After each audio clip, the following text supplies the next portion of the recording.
everybody to the heart of Venice, to the heart of AICRE, the Italian Association for the Council of Municipalities and Regions, and to the heart of local action for SDGs. We want you to sit back and think of what Venice represents for humanity. It represents the best of us, right? The resiliency, the creativity, the art, the willingness to create together, to come together and resist over time. It also represents some of the greatest challenges that we need to face together. How do we resist? How do we make sure that our model does not become obsolete? How do we make sure that we don't overdo tourism and mass consumption? It represents many of the worries that we are looking at together. Today and this year, of course, Venice City Solutions 2020 is a very special gathering, because when the world is facing a pandemic like the one that we are facing, and when we are all focused on how do we overcome that together, and health is one of our main concerns, what we want to do is to challenge you to think beyond and to do an exercise of creativity and inspiration, like the one that we do every year. And for that, we have an incredible lineup of partners. We want you to visualize the SDGs in the cities, in the local governments, in the territories close to you, because all the organizations that are involved in this endeavor and that come together every year are convinced that the only way that the SDGs will be achieved, and that Agenda 2030, that ambitious universal agenda that we have given ourselves as humanity, can be successful, is if it is owned at the local level, if it is owned by the cities, by the citizens. And that's why I am delighted to thank again some of our key partners. I am certain that Carla will mention many more, but I would like to put special attention in some of the very critical ones. Without them, we would not be coming together. AICRE, of course, is behind this great idea. We have UN Habitat, that is always there as a diehard for cities, for local and regional governments and their associations. UNDP, the capacity of UNDP to mobilize is critical for us, but also our shared vision on development is very much part and parcel of this activity. And of course, the Action Campaign, which is one of our places of where we go to for ideas, for breaking the rules, thinking outside of the box. I want to acknowledge also another network that we all belong to, Platforma, because it's a very interesting mix of different local government associations and very relevant partners that will also be taking the floor today. And of course, I am delighted to say that United Cities and Local Governments not only powers this event, but is delighted to consider Venice City Solutions as the hub of hubs, the hub of hubs for local for action. For us, the localization of the SDGs is not only implementation of global goals at local level, but is actually political commitment at local level to find local solutions and to shape the world together. That's the invitation that we are doing. We want to make sure that we get to learn from each other. And for that exercise, it is a very critical partner, the Academy. We are very grateful for the University of Venice to be with us, to have accompanied us in many of these events, but also civil society. And again, Carla, you will have the job later on to tell us who is making all of this possible. But we want you to be sure that this event is a global event that is locally powered.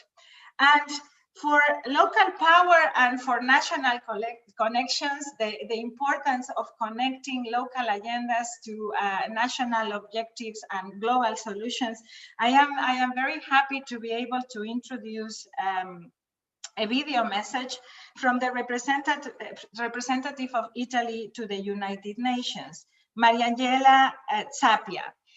We will see her message and we'll come back to you very soon. Please pay attention.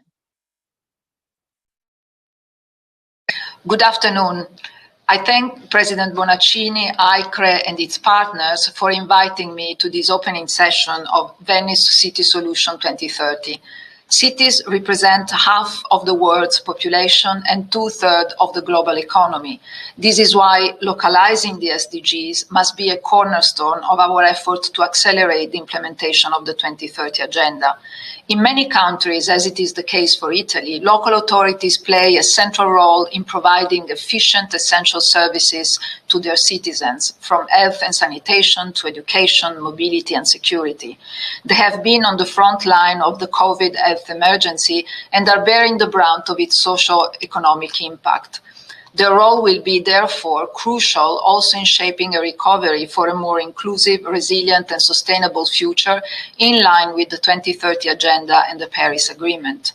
Indeed, engaging local authorities and all relevant actors at the community level will be crucial to strengthening our health systems, enhancing energy efficiency and savings, reducing food loss and waste, and improving recycling methods.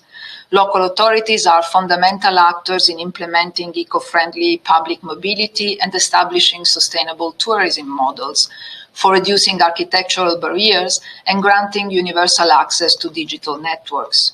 Local authorities have long called for more recognition of their role in climate action and in the implementation of the 2030 Agenda. And today we have reached a tipping point in this process.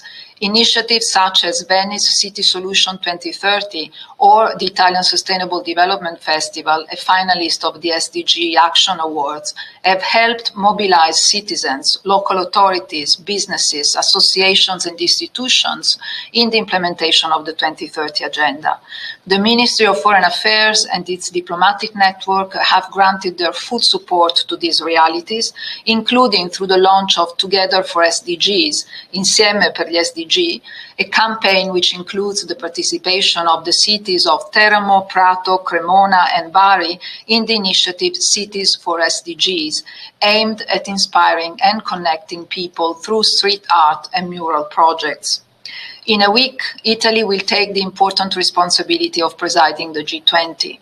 As highlighted by Prime Minister Conte and Foreign Minister Di Maio, our presidency will attach special importance to the role of cities and urban areas, especially in terms of connectivity, sustainable development, and reduction of inequalities, recognizing their specific innovative contribution to the implementation of the SDGs.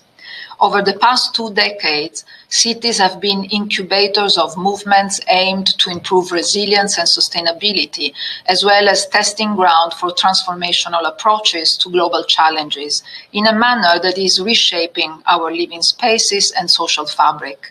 They have continued to do so during the COVID emergency.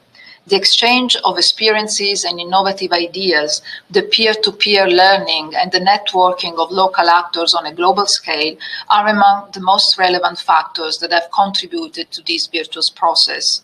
This is why initiatives such as Venice City Solution 2030 are so important in shaping a better future for us all.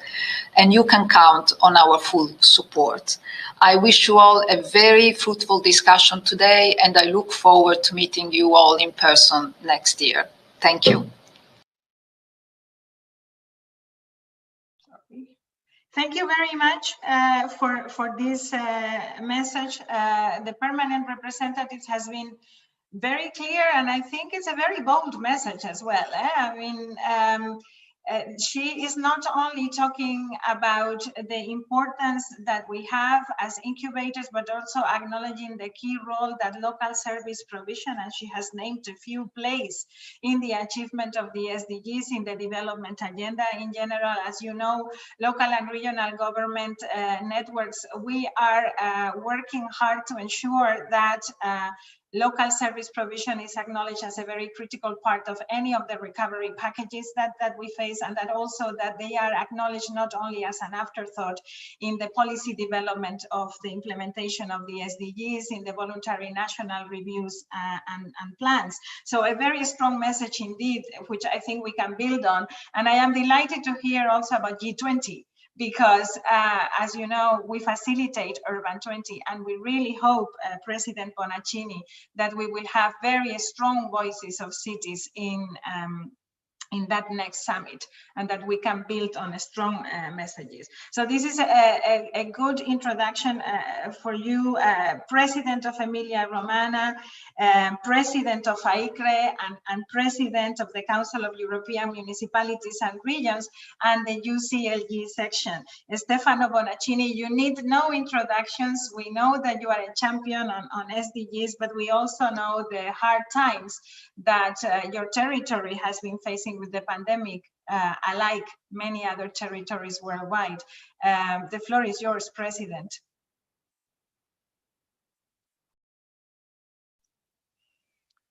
Grazie Emilia, un saluto a tutti. Io vi parlo da casa perché sto ancora curando la polmonite da Covid che mi ha colpito un mese fa, per cui sto recuperando, ma ancora non ne sono uscito del tutto. Credo sia questo un appuntamento molto importante. Lo è per le ragioni che venivano indicate nell'introduzione e nei primi interventi.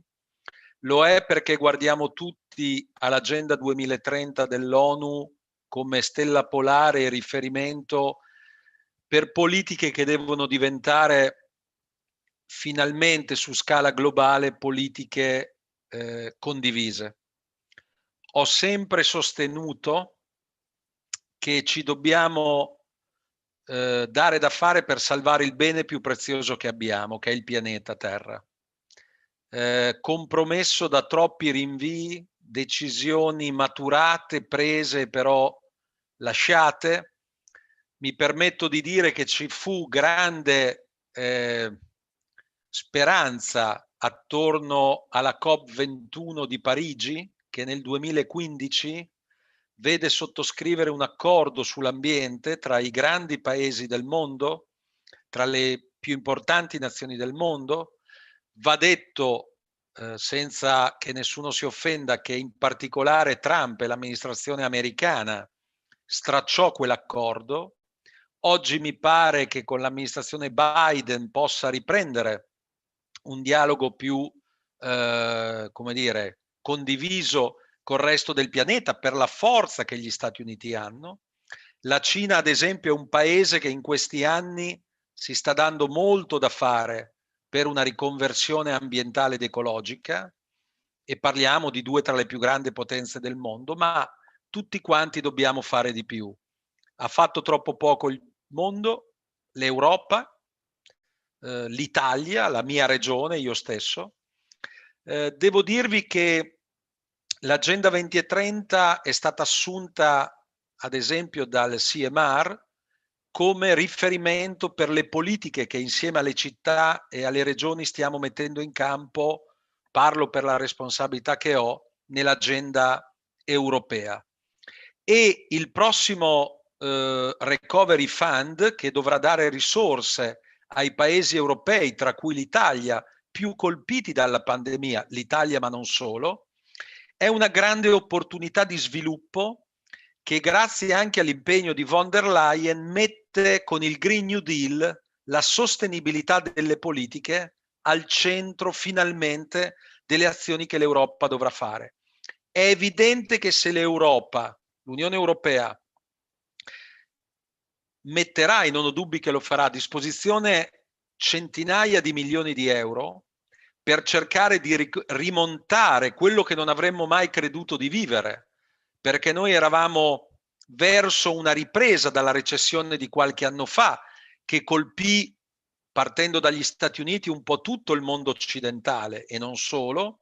Stavamo riprendendoci, ma ci troviamo di fronte ad una stagione iniziata alla fine dello scorso anno, che partendo da Wuhan è arrivata in Europa, ha colpito il mondo occidentale e poi un po' tutto il pianeta.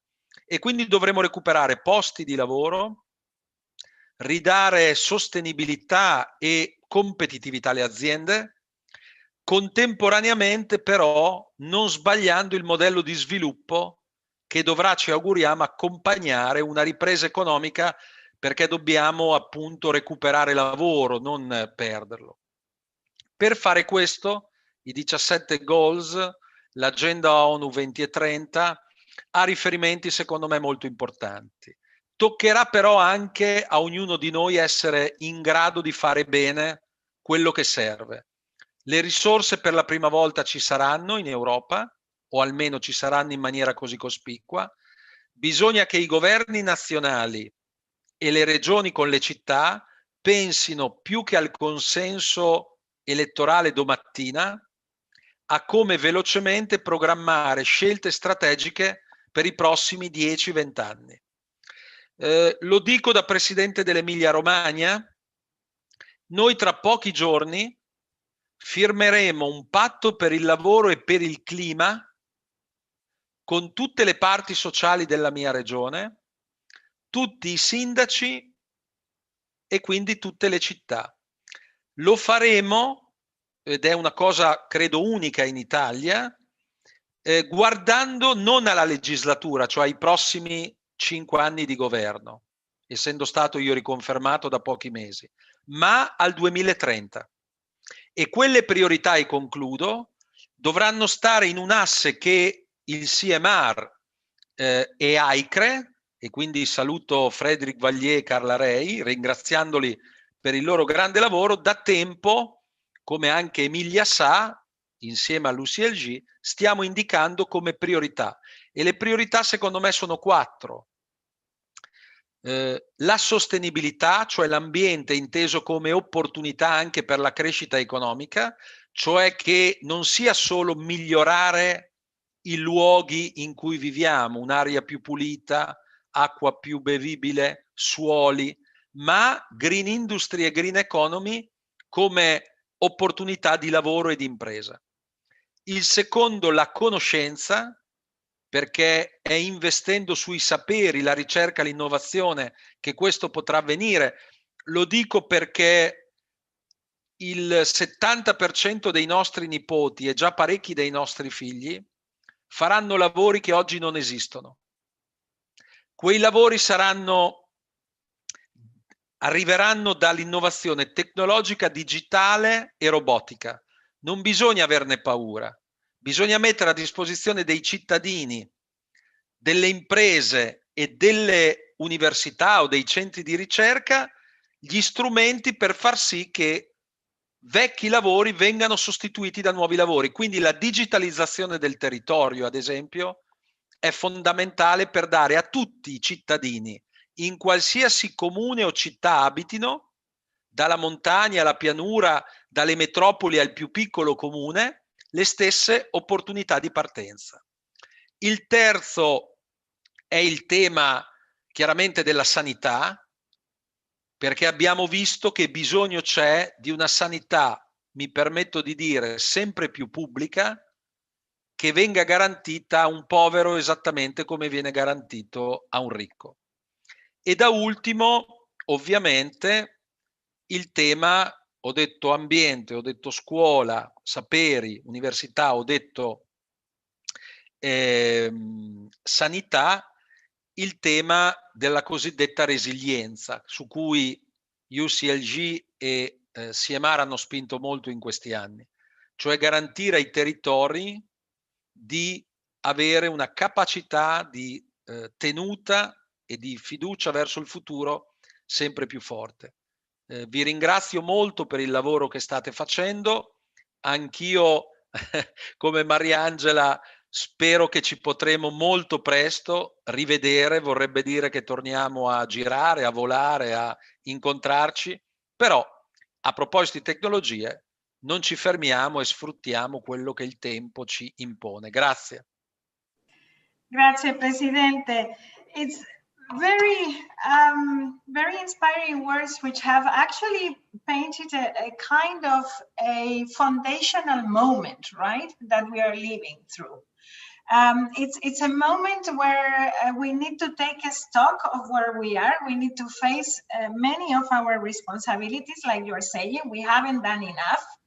But it is also a moment to look at things from a totally different perspective. And this, you are almost, I'm paraphrasing you here, but a couple of weeks ago, the World Council of UCLG decided that we needed to work towards a pact for the future. You have actually outlined a lot of the axes of that pact for the future, focusing particularly on the planet and then on the people around knowledge with some of the key components. We really hope that this gathering can actually help us think about some of those very important components of this new pact that we need to develop together, not only to survive, but actually to do better, right? And I would like now to introduce Marina Ponti, Director of the UN Action SDG campaign, to share with us how are you seeing the different stakeholders reacting to the SDGs in this very special environment. You just heard, I think Stefano Bonaccini has really given you in 5 minutes the feeling of local and regional leadership throughout the world. How are you seeing the other stakeholders? Because what the magic of the Venice Solutions moment every year is that all these different stakeholders come together. So what are your experiences now, Marina, and what do you see in the future? The floor is yours. Thank you, Emilia, and good morning, good afternoon, everyone. It's such a pleasure to be here, and I remember well the great discussion we had last year in a breathtaking, Venetian location that I never forget. So, as you said, and as the speakers before me said, the world is upside down. The pandemic has demonstrated both the fragility of our society, but also the failures of our system. He has laid bare risks that have been ignored for decades. Inadequate health system was just now reminded by the president, gaps in social protection, structural inequalities, environmental degradation, and the climate crisis. And it also underlined, moving towards the constituency, how unequal we are, because the virus has impacted, precisely as the climate crisis, more the most vulnerable, those living in poverty, those living in marginalized setting, older people, people with disability, and with pre-existing condition. And the pandemic, and talking, through with many people, many sectors, has also exposed some of the myths that we've been told about. The free markets can deliver healthcare for all, that unpaid care work is not work, that we live in a post-racist world.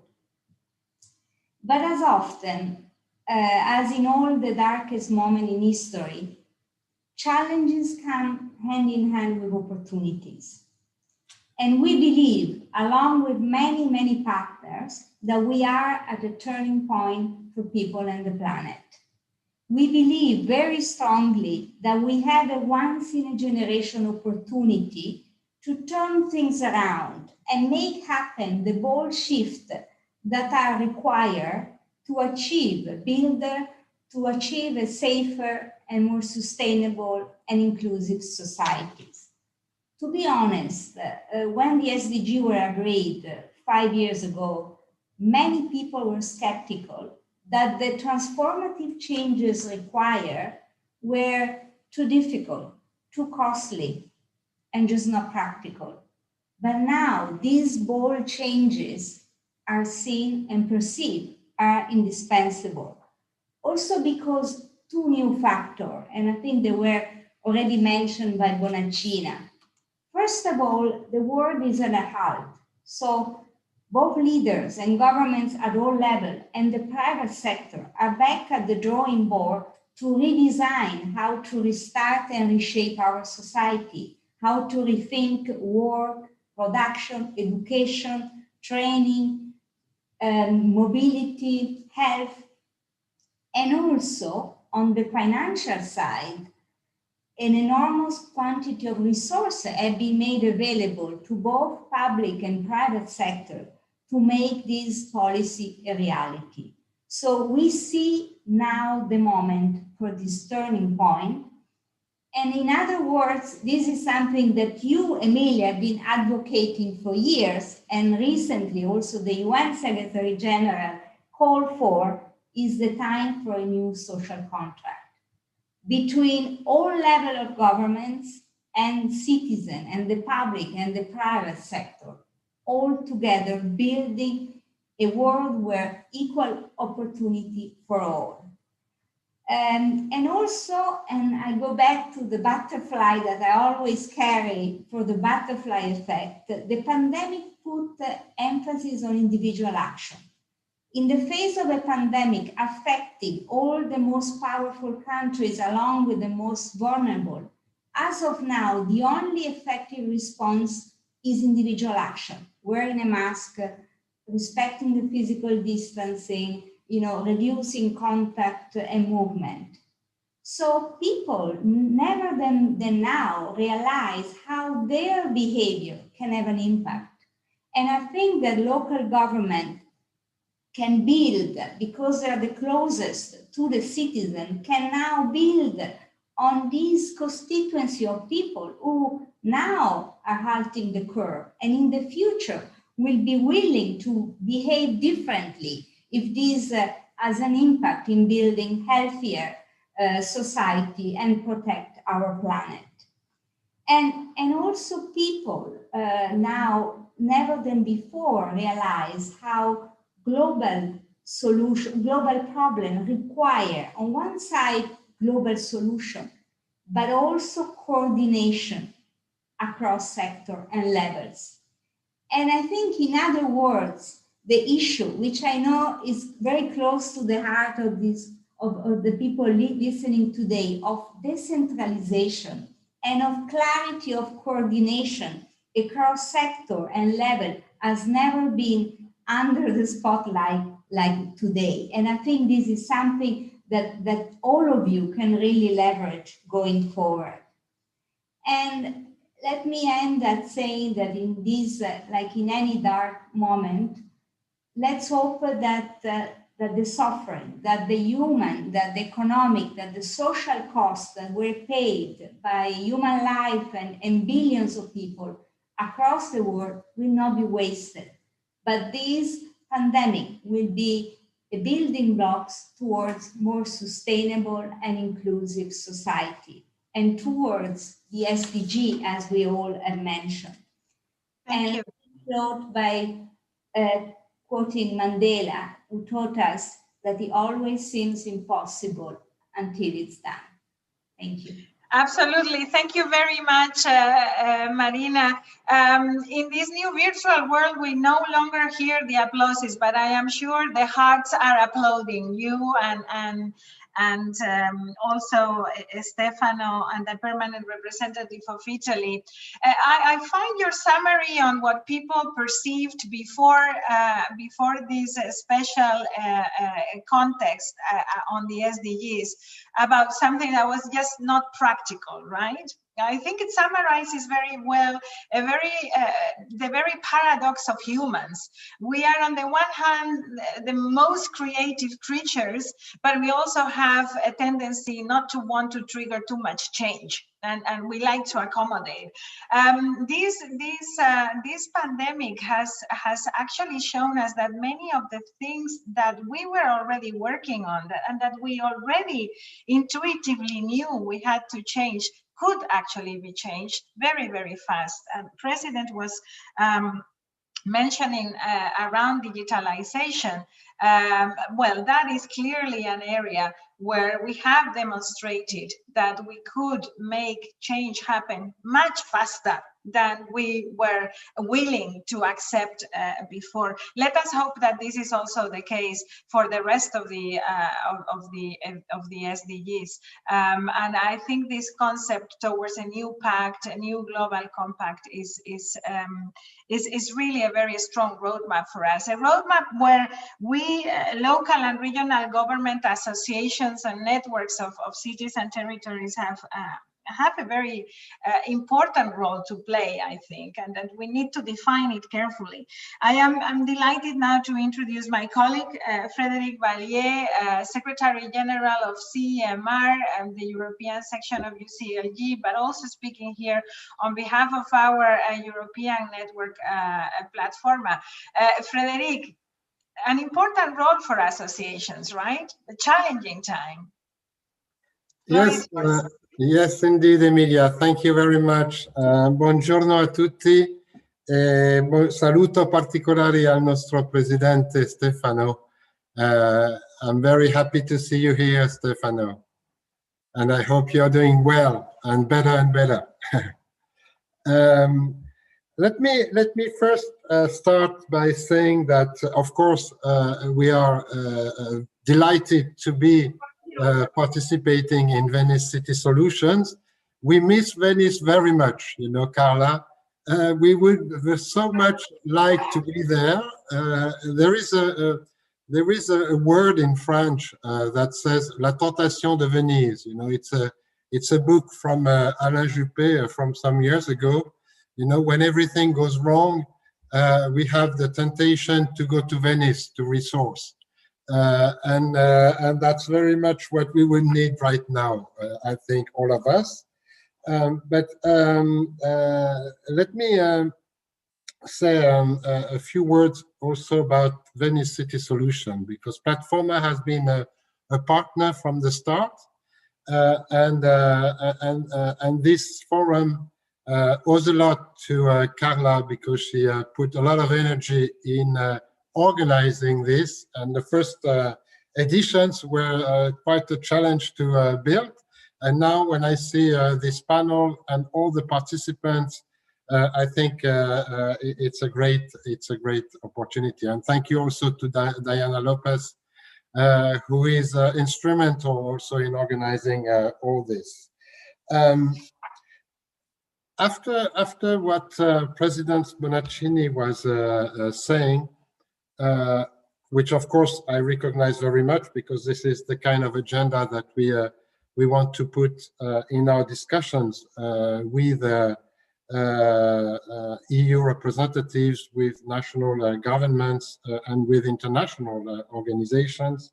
And certainly we share that with ICRE, with UCLG, with the Global Task Force of Local Governments. But one thing I would like to share with you is how we can transform a threat like the COVID-19 into an opportunity to think and build our economies, our societies with different perspectives than the ones we had in the past. We have been alerting the international community about the climate crisis for many years, sometimes not always successfully, and we see also the difficulties that we see in applying the COP of Paris agreement into action. But this pandemic suddenly showed that when we are confronted to such a situation, we have the capacity to react and to transform rapidly our way of doing. Of course, this is terrible to say that, because we see also the tragedies that are behind that. But let's hope that we can find a way to rebuild our economies, our societies into sustainable, green, equal, and resilient ones, like President Bonaccini is calling for.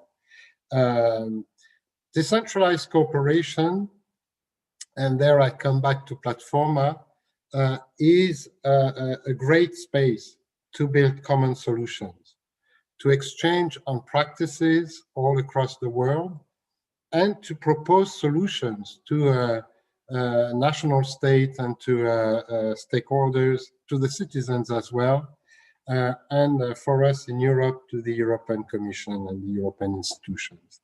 And Platforma is gathering a wide range, Emilia said that earlier, of actors, national associations like ICRE, European networks like CMR, of course, international organizations like UCLG, IEMF, CLGF, and cities and regions who are active in development cooperation. And this platform is the best way, and that's the way that we found, so we consider it's the best one. Maybe there could be other ones, to talk and to negotiate and to discuss with European institutions in designing the programming of cooperation development led by the European Union.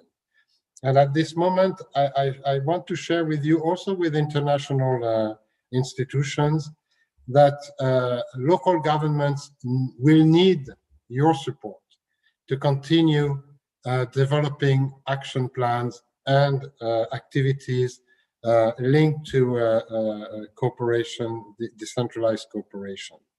I think this crisis has revealed the need to learn together.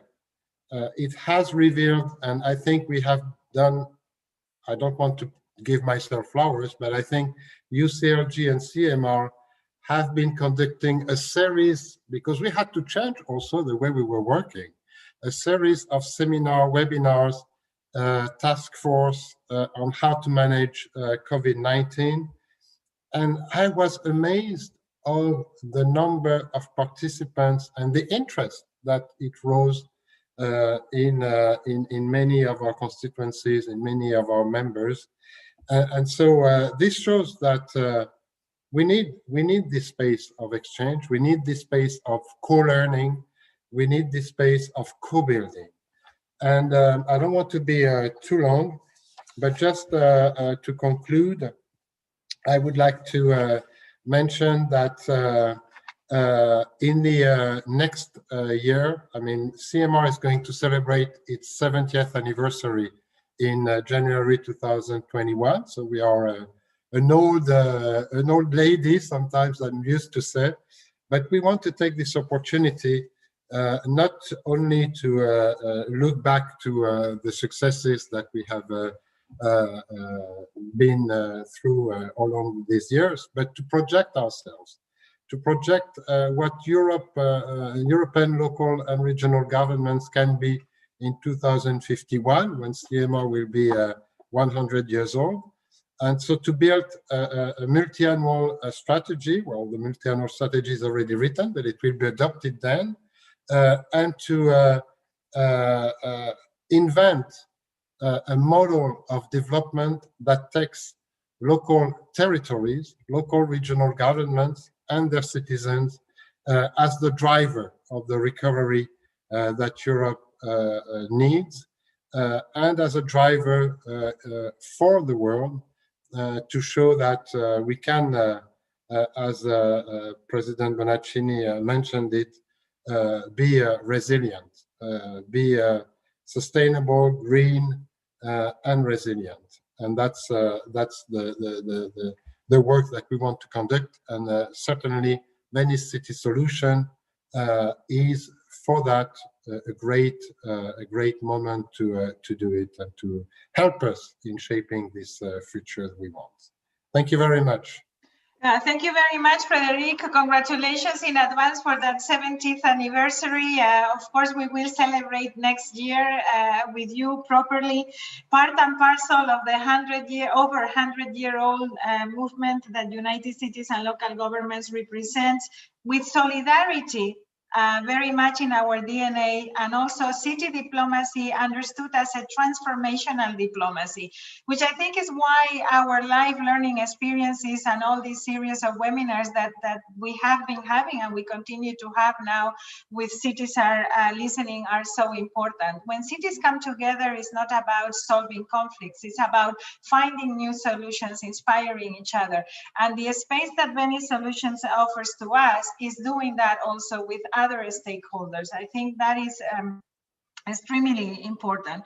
Also, a very strong roadmap for our European membership, as defined and explained by Frédéric, and one that is shared with one of our very critical partners. UN Habitat is facing also a very important year in the reporting of the new urban agenda in 21. For the constituency of local governments, the new urban agenda is a very critical part of the 2030 agenda. In fact, we think that those global goals are all interconnected. The agendas are single and universal, and without the implementation of the new urban agenda, we will not be able to achieve the SDGs. So a very big year also for our colleagues of UN Habitat coming up, and a very intensive year, intensive and important role that you have played already in the international ecosystem, supporting also the role of cities. So we are delighted to have you here, Rafael Tutz, Director of Global Solutions Divisions. The floor is yours, Raf. What do we have in petto for next year? Thank you very much, Emilia, friends, colleagues.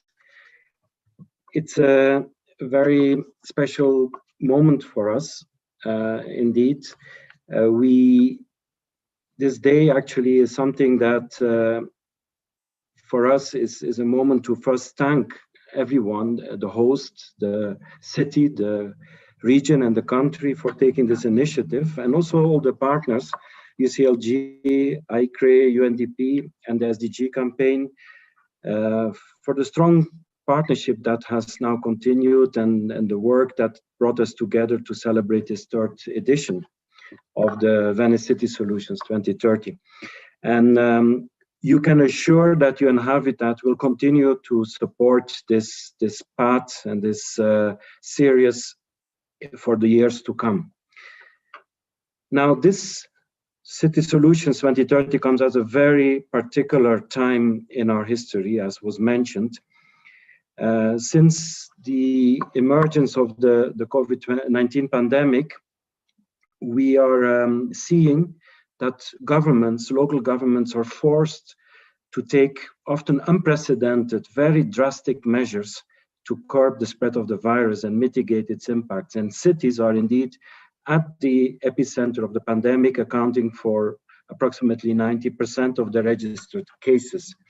And at the same time, the urban economies, they make up about 80% of the global GDP, and they're critical for the global urban recovery. And I really hope very strongly that the cities and the regions will get indeed a strong role, both in the design and in the implementation of the European Recovery Fund. Now, we see that the current crisis is highlighting the exacerbation of at least 4 challenges. First, the job markets and the economy are so heavily impacted, and this leads us to a global recession. The urban economy is particularly impacted.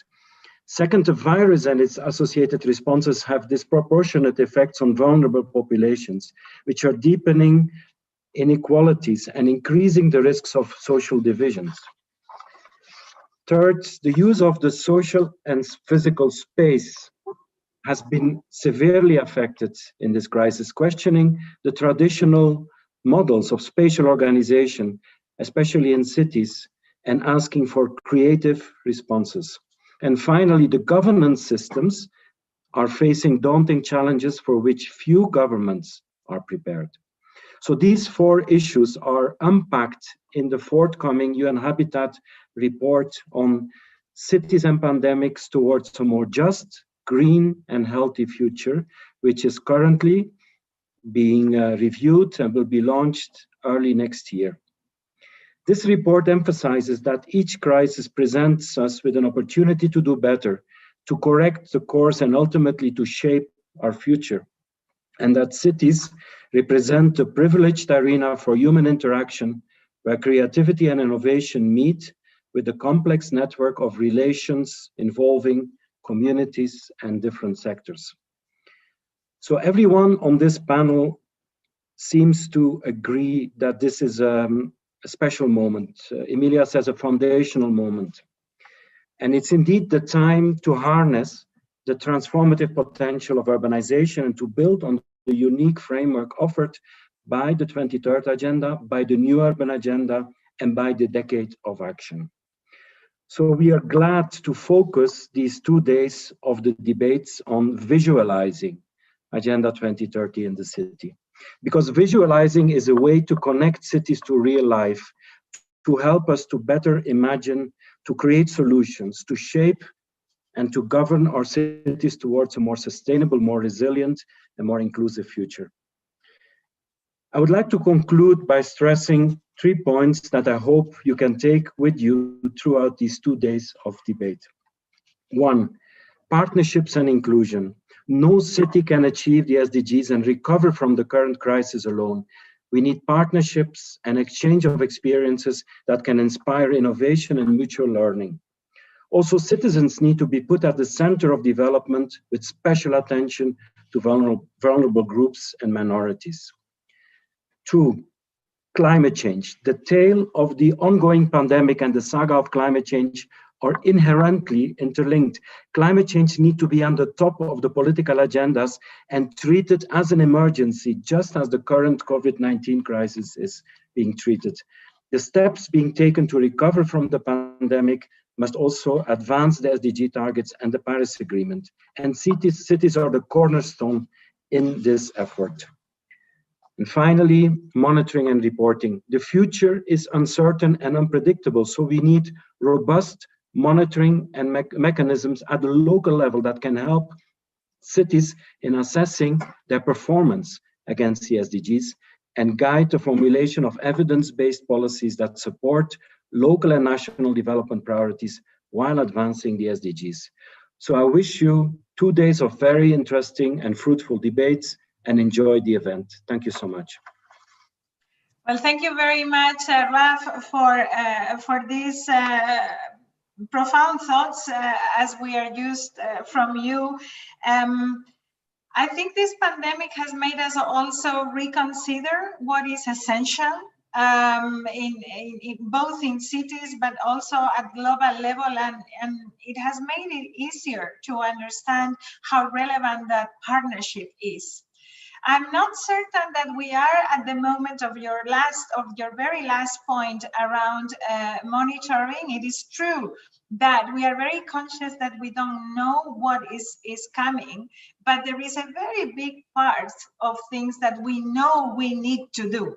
And I think gathering information to improve performance in many of those areas will be very, very critical. So thank you for that. And we will be very happy, all of the partners that are here and those that will participate over these 2 days to accompany you and Habitat in the important role and important path that you have presented. Thank you very much. We look forward to reading the report as well. And contributing when possible. So thank you very much, Ralph. And now I would like to give the floor to the UN Assistant Secretary General and Director of the Bureau of Policy and Program Support of UNDP.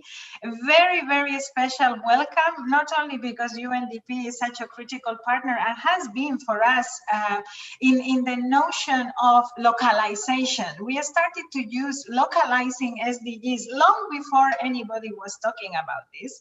We were talking about localizing global agendas. UNDP has always been a very important actor in that concept in making sure that the international community understood that local action was part of development policies, but also because you are making a very important effort being with us during Thanksgiving, and we are delighted to have you with us. Mr. Haoliang too, it's not the first time that you come together to one of these events that we organize. We look forward to a strong roadmap ahead, inspired by Venice solutions. The floor is yours, Assistant Secretary General. Thank you very much, Emilia. I am very happy that I have this opportunity to join you again. As Ambassador Zapia, distinguished presidents, secretary generals, colleagues on the panel, and all participants connected today.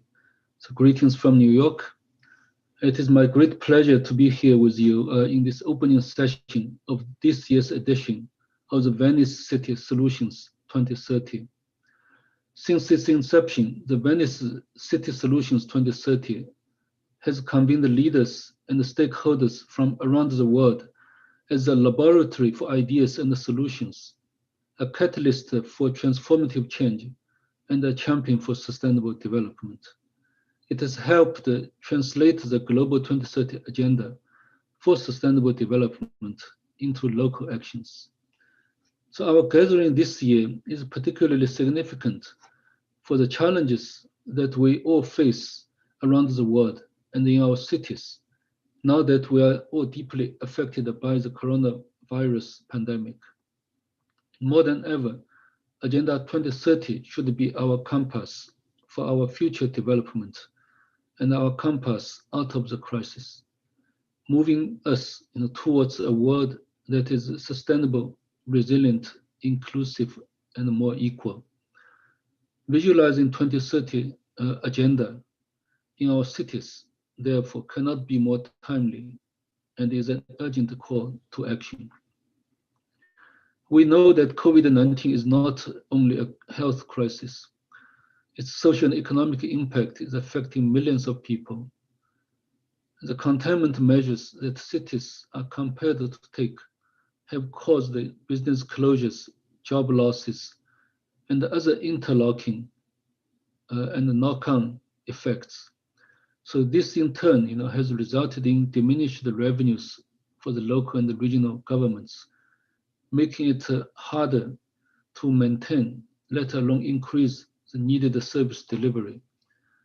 The World Bank estimates that urban poverty will be on the rise, with overall 115 million more people being pushed into extreme poverty in 2020. UNDP's latest studies also show that if the pandemic recovery becomes protracted, and if we do not take measures that are SDG-centric, promote good governance and green recovery, the world will see 207 million more people remain in extreme poverty by 2030. So the Venice City Solutions 2030 this year is taking place at a critical time. We know the challenges in urban development are extremely complex, from service delivery to clean air, from climate change that Ralph mentioned, to disaster preparedness, from good governance to inclusive economic growth. Imagine a complex web of policies, budgets, institutions, and regulatory frameworks of governments, national governments, cities, and local authorities. So the single point solutions, small fixes, and the siloed approaches won't be enough. So we need to work together with a mindset for multi-stakeholder collaboration, systems innovation, and transformative change. We have an opportunity. The decade of action is thrust upon us.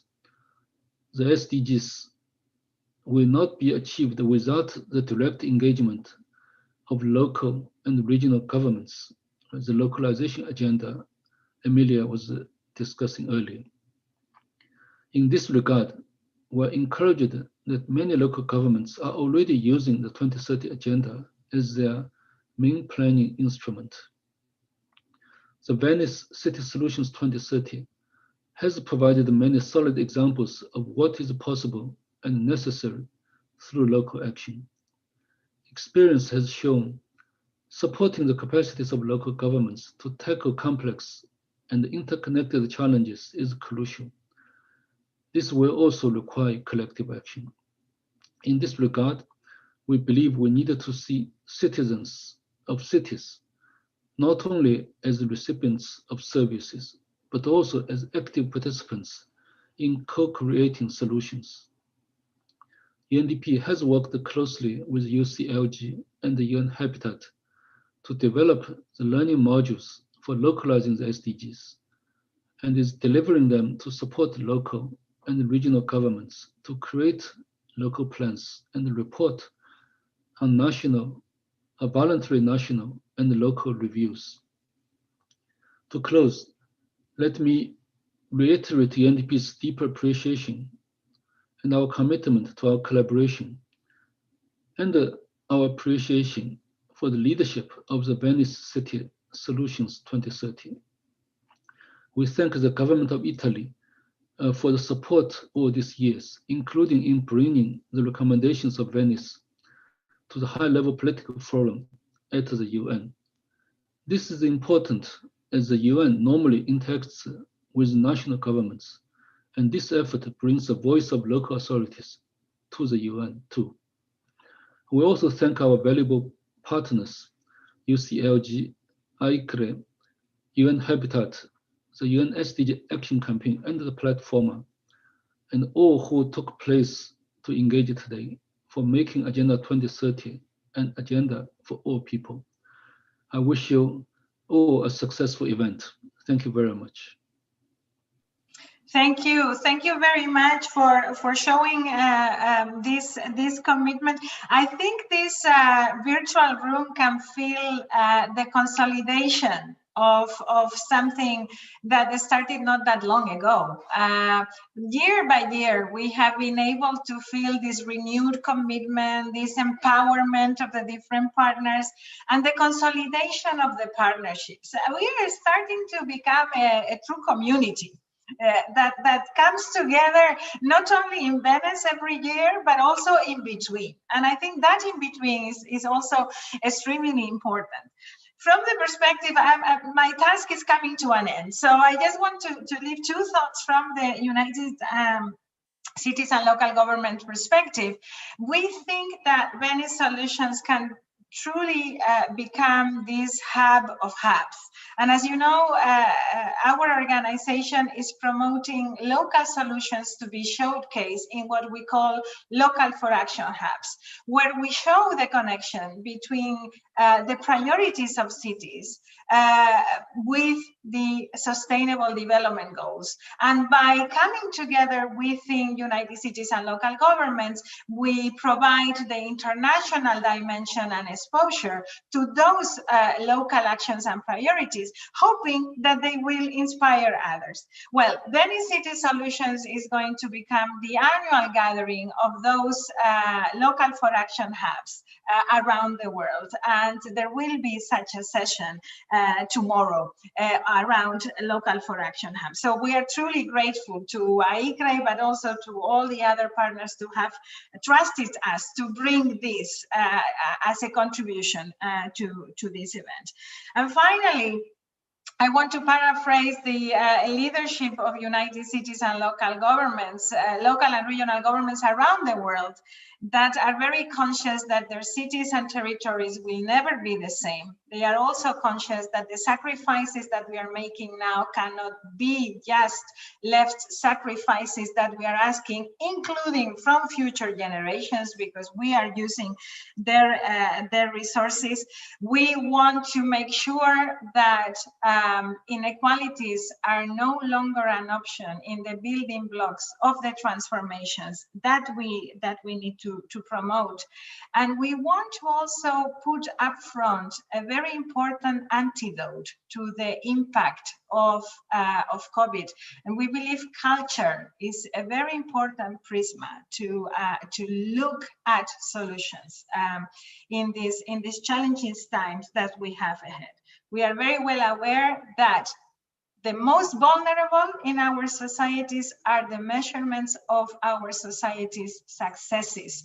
And we hope that throughout these 2 days, we will make sure that we exchange stories, experiences, and visions on how to ensure that there are less vulnerable and that we find solutions together, starting locally, but always looking globally to our challenges. So I am now in your hands, Carla Rey, Secretary General of AICRE, the alma mater of this whole event, together with Diana Lopez. Many coffees have been drunk to come to this format and those before. Carla, I would like you not to only share the methodology of these 2 days, but also to give us a little bit of your feeling on how you see this baby evolving, and also to make sure that you acknowledge many of the local and Italian partners that are making this possible. So Carla, congratulations in advance, and the floor is yours. Thank you, Emilia. Thank you, all the panelists, and thank you to this big family or community, as Emilia said, that allowed us to launch this third edition of our Global Lab. It's amazing how this strong partnership is bringing us year after year to achieve those fantastic results. So thank you all. Yes, to introduce a little bit of what we are going to see this year for this edition, I want to say that this digital edition, we have chosen a theme that suits to this moment, visualization. Learning to see, using the gaze, but also the imagination. We must use this moment to imagine and plan for the future. We don't want to talk about the COVID-19 pandemic, but how the 2030 agenda can become the starting point for changes needed to ensure a more sustainable future. And we want to imagine this future through the eyes of the cities, since cities are the most flexible places and the ones capable to reinvent themselves. And we want also to reflect on how the SDGs are the key to rebuild cities and how rebuilding them better. The 2020 theme that we choose, visualizing the 2030 agenda in the city, will be faced with a new methodology that allows you to experience the complexity of this Venetian lab that we built. Because we have welcomed cities, UN agencies, governments, private sector, academia, third sector, citizenship, in a place as it is a local for action hub where we build, we think, we invent, and we exchange ideas. So let me introduce you into our program that we thought through 4 activities that you can also follow in those 2 days through our Venice City Solutions 2030 YouTube channel. The first activity that we want to do with you is the thinking. We will have one-on-one sessions with experts, representative of different sectors, such as Tatiana Bilbao, the famous Mexican architect, such as Marlene Simeon, director of Platforma, the local network for decentralized cooperation, such as Francesca Lavazza, Italian entrepreneur of an international company well known for its commitment to Agenda 2030, and Priyanka Sinha, international consultant on eco-sustainable innovation. The second activity that we want to propose you is the discussion, debating on different thematic. We will have 4 sessions of debate. The yellow session, led by Fraunhofer Institute, on connecting the SDGs to the territory. We want to think at this point the visualizing as in a spatial dimension action and their impact across urban areas. And we will be supported by urban planners in this activity. We will have a second session, the green one, led by UNDP Art, about interactions and connection of SDGs and between the SDG actors. Here, our visualizing means making something visible. So we will talk about the value of the partnership, but also what cities are doing to involve territorial stakeholders and to make SDGs actions visible to the others. The red session, led by UN Habitat, will talk about the vision of the future. Many panelists were saying that we need to visualize as imagining, but also concretely planning. So with the horizon of the 2030, how the SDGs can help to imagine the cities we want. The last session, the blue session, led by UCLG, will discuss on local individual actions with global impact. Here, visualizing is like showing, representing. So how local action can have a multiplier effect, which can have an impact in global policies. At the end of the 4th session, as every year, we will have the recommendation that we will brought to New York, to the HLPF, to strengthen, as it was reported also by the other panelists, the role of the local authorities to United Nations. The third activities we want to share with you is exactly the sharing. Because we are a hub of local for action hubs, Venice City Solution is a key platform to visualize, to connect, to synchronize, to accelerate the localization of the 2030 agenda. And we will share with you the inputs of all the hubs in the world. The fourth and last activity that we want to propose you is interacting and stimulating. In this digital edition, all our partners have prepared videos for mapping the SDGs experiences, and I thank you all of those. As ICRE, we will take you to visit the city of Venice through the SDGs, and we will use the sounds, the light, the architecture of the city to visualize them. As Foscari of Art and Culture in Venice, to Avatsa Group, on the other hand, we will talk about their Towards project, art and SDGs linked to urban context. And as a studio, instead, we will talk about green mobility, and we will share with you their project CO2 No. So we will have 2 days full of stimuli, full of exchanges, each of them as in the all gold Venetian mosaic of the St. Mark's Basilica, but they shape the mosaic only when they are all together. That's the Venice City participation in all the sessions. So let me thank again all the co-organizers, the partners, and all the participants that will stay with us. And I wish you good continuation to all of you. Thank you, Emilia. Thank you, Carla. So, dear participants, we are now going to set the next session. So this is like when we are changing tables between one session and the next. We're trying to do this like we are in Venice. So now it starts the very interactive part. We are going to leave this Zoom open for 5-10 minutes because we need to just make sure that the next speakers are online, they're connected and everything is working.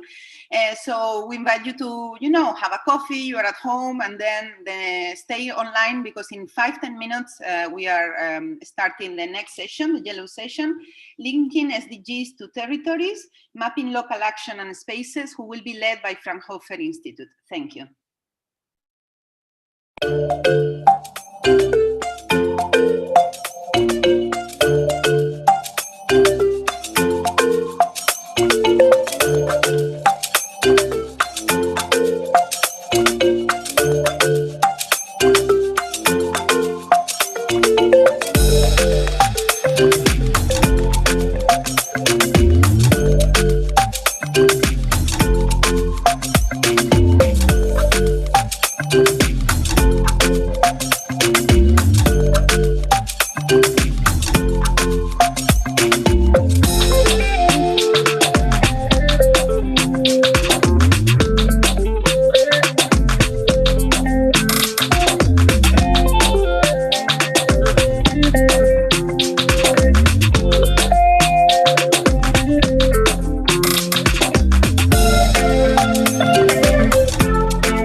Okay, Peter, so can you do a sound check to see if, I mean, everything should be working? Check, check. 1, 2. Perfect. Yeah, fantastic. So the plan from our side is that because some of the speakers have large presentations in terms of volume of megabytes, they'll share from their own screens. So, but I'm sure we'll have no glitches. We were expecting no less. Yeah. Yes. A lot of data coming from you and a lot of bytes. Yes, yes.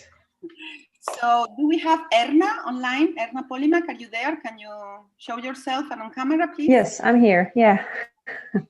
Fantastic. Welcome. Do we have Yunus Balchi online? No, he couldn't attend, unfortunately. But I'm here. So. Okay. So then I saw Karim Taraf first. Early. Are you there, Karim? Yeah, I'm here. Hi. Okay, fantastic. Then Fabian Demski. Yes, I'm here. Hello, nice to meet you. Nice to meet you too, and welcome. Thank you. Cyril. Yes, I'm here. Elena, okay. Yes, I see you. And then do we have Cyril? I saw him before. Yep, I'm here. It's a pleasure to meet you. Fantastic. To the UCLG team, do we have to test anything with interpreters? No, I think we can continue with the same way we have been doing the opening. It is all perfect. Okay. Okay, so then I guess we are ready. So maybe we can start the session. We are just on time. Perfect. I'll take it away. Ladies and gentlemen, thank you for joining us in such large numbers to the first session that I'm happy to chair on behalf of Fraunhofer Institute. A quick introduction to those that don't know what Fraunhofer is or what we do in 5 sentences. Fraunhofer is the largest applied research organization in Europe. We employ some 26,000 people. We are a not-for-profit base funded by the German government, and we invest about 3 billion euros into research annually. And lately, we've been investing heavily into of course lots of different projects and programs with respect to post-corona and corona recovery. And last but not least, a fun fact of Fraunhofer is all of you that have a mobile device. Some of you paid us royalties by having the ability to listen to MP3 files, which is one of the most famous inventions of Fraunhofer and one of the sources of our funding. So without further ado, I'd like to share the give the floor to Erna. Erna is an urban practitioner from the city of Eindhoven, and as you'll see, the panel that we've put together today is very diverse, and of course it builds on the discussions that we've had in Venice last year, really building on how we work with data. And from both city perspectives and not-for-profit perspectives, and of course private sector perspectives. So Erna Polimak, she's here on behalf of the city of Eindhoven, and she's going to be talking about digitalizing the spatial domain. So Erna, the floor is yours. Thank you very much. Well, before I share the presentation, I've already been introduced. My name is Erna Polimak, and I work as a project lead and a policy advisor on the SDGs in the municipality of Eindhoven for the city. Let's see if sharing works, because my other participants of the panel may be very tech savvy. I am definitely not. Yes, I think everybody can see my screen. I'm going to talk about smart urban planning, and that's a program that we have that aims at digitalizing the spatial domain and everything that we do. A side note from me as the policy advisor on the SDGs is that the presentation is focused solely on the city of Eindhoven and its citizens, but that's definitely not everything we do on the SDGs. And as has been mentioned before, I think it's very important to keep in mind that it's definitely not the only goal we have. A short introduction on the city, on the beautiful city of Eindhoven, if I may say so myself. It's the 5th largest city in the Netherlands. It's positioned in the south, and I think it's most famous for Philips, but in the recent years also because it is the Brainport region of the Netherlands. It means that it's very focused on tech. We have a lot of tech companies, a lot of tech startups, which also fits very well with our DNA, which is tech design and art, which also then fits very well with the discussion today. A little context is that we have the Urban Development Initiative, and it's a multi-helix cooperation between the municipalities, but also Brainport Development, University, but Fraunhofer as well, so very interesting. And it aims to find suitable, smart, integral, and innovative solutions for social challenges, and with that, improve overall quality of life in the region. This Urban Development Initiative is setting up a digital program to develop digital solutions for integrated and sustainable city planning, and it uses digital twins and VR for more evidence-based decisions and increasing citizen empowerment. That's the same as we are doing with the Smart Urban Planning Program, and it's expected that the proceeds of these programs translated into knowledge and data, for example, can be used in the ecosystems and also help create better solutions in the future. Well, this Smart Urban Planning Program that we have has 4 signature lines, and it's our digital innovation program where we see that we have social challenges in our city. We are a city of 250,000 citizens, which makes us big enough to have big city problems, but small enough to tackle them integrally. And we see that these challenges become hard to keep up with, and we think that digitalization is necessary for innovation. We see also that a lot of technology and data is already available, but finding the right application for the technology is more challenging. Smart urban planning aims to find these applications. And the starting point always has to be that such a program is of a facilitating nature. Digital twinning and VR are the main focus of this program, whilst, for example, censoring is needed to realize this main focus. And we also have a lot of data already available, which we are using and in this digital twin already. And our main focus and aim is actually to be able to ask the question on how do we want our city to look, or how do we want our city to feel and do in the future? And also, what does that then mean for all kinds of other ecosystems? And an important disclaimer I have to give is that this digital twin of Eindhoven is a tool to help people make the right decisions. It is not to be used, in our opinion, as a decision-making tool in itself. And for me, who is definitely not tech savvy, this is how I imagine such a digital twin. This is not Eindhoven, by the way, but I put that in mostly for myself. The proof of value that we've done is we've developed a proof of value on which we dashboarded one of our most strategic challenges, which is the health urbanization challenge in our inner city.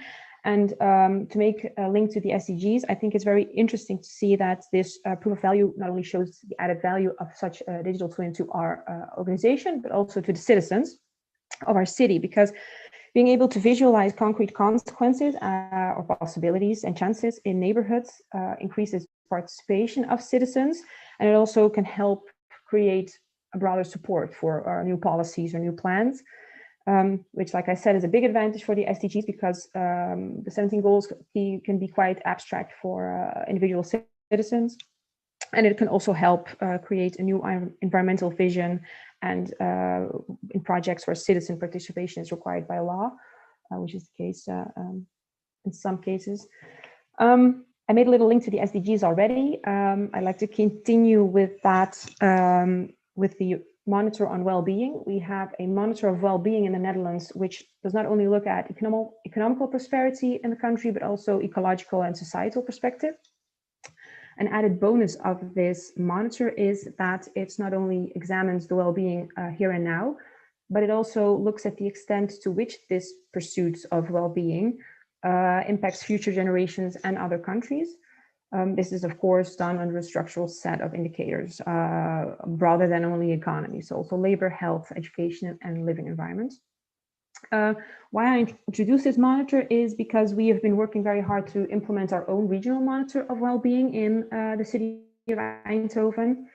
And we see it as a kind of gauge, a thermometer, which shows the situation as is. So it's a real gauge of the city's well-being, and a gauge that can be used as a tool by the real eyes and ears on the ground, because the same as for the digital twin, the disclaimer is that such a monitor cannot replace people in the city, but it can be used as a tool. Data is not always the same as the perceived effects of and feelings of citizens, which is very important to keep in mind.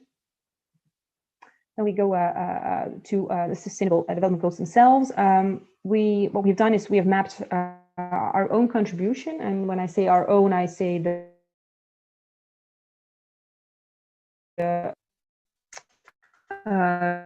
to the SDGs, and we've to the SDGs really impact the city, in which factors and where, and that's where we see the biggest chance to create a combination of the three tools that I've described.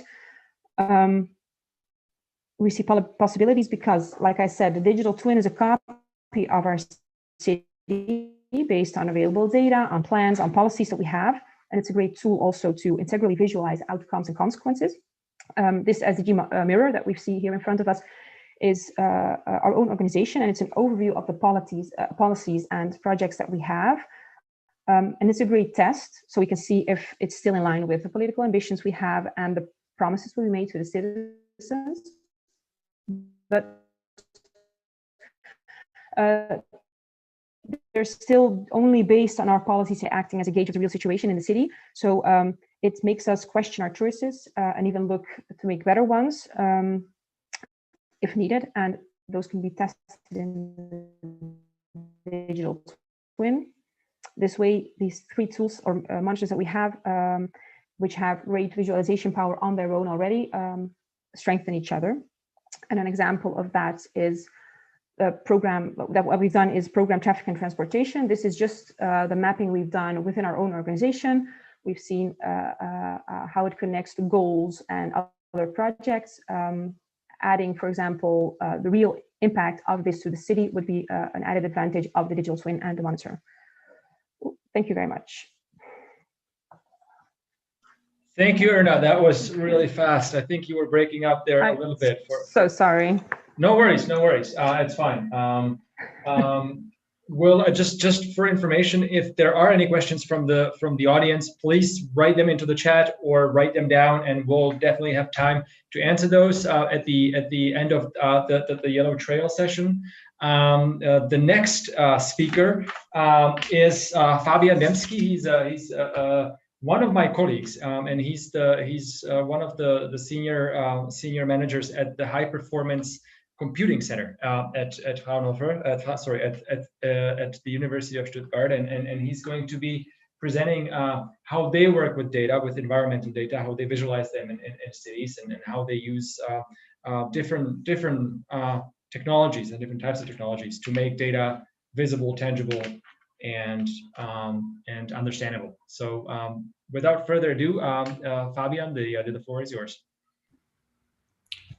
Thanks a lot for introducing me, Peter. I'm going to try to share my presentation with you. Let me check that. Hope it works out fine.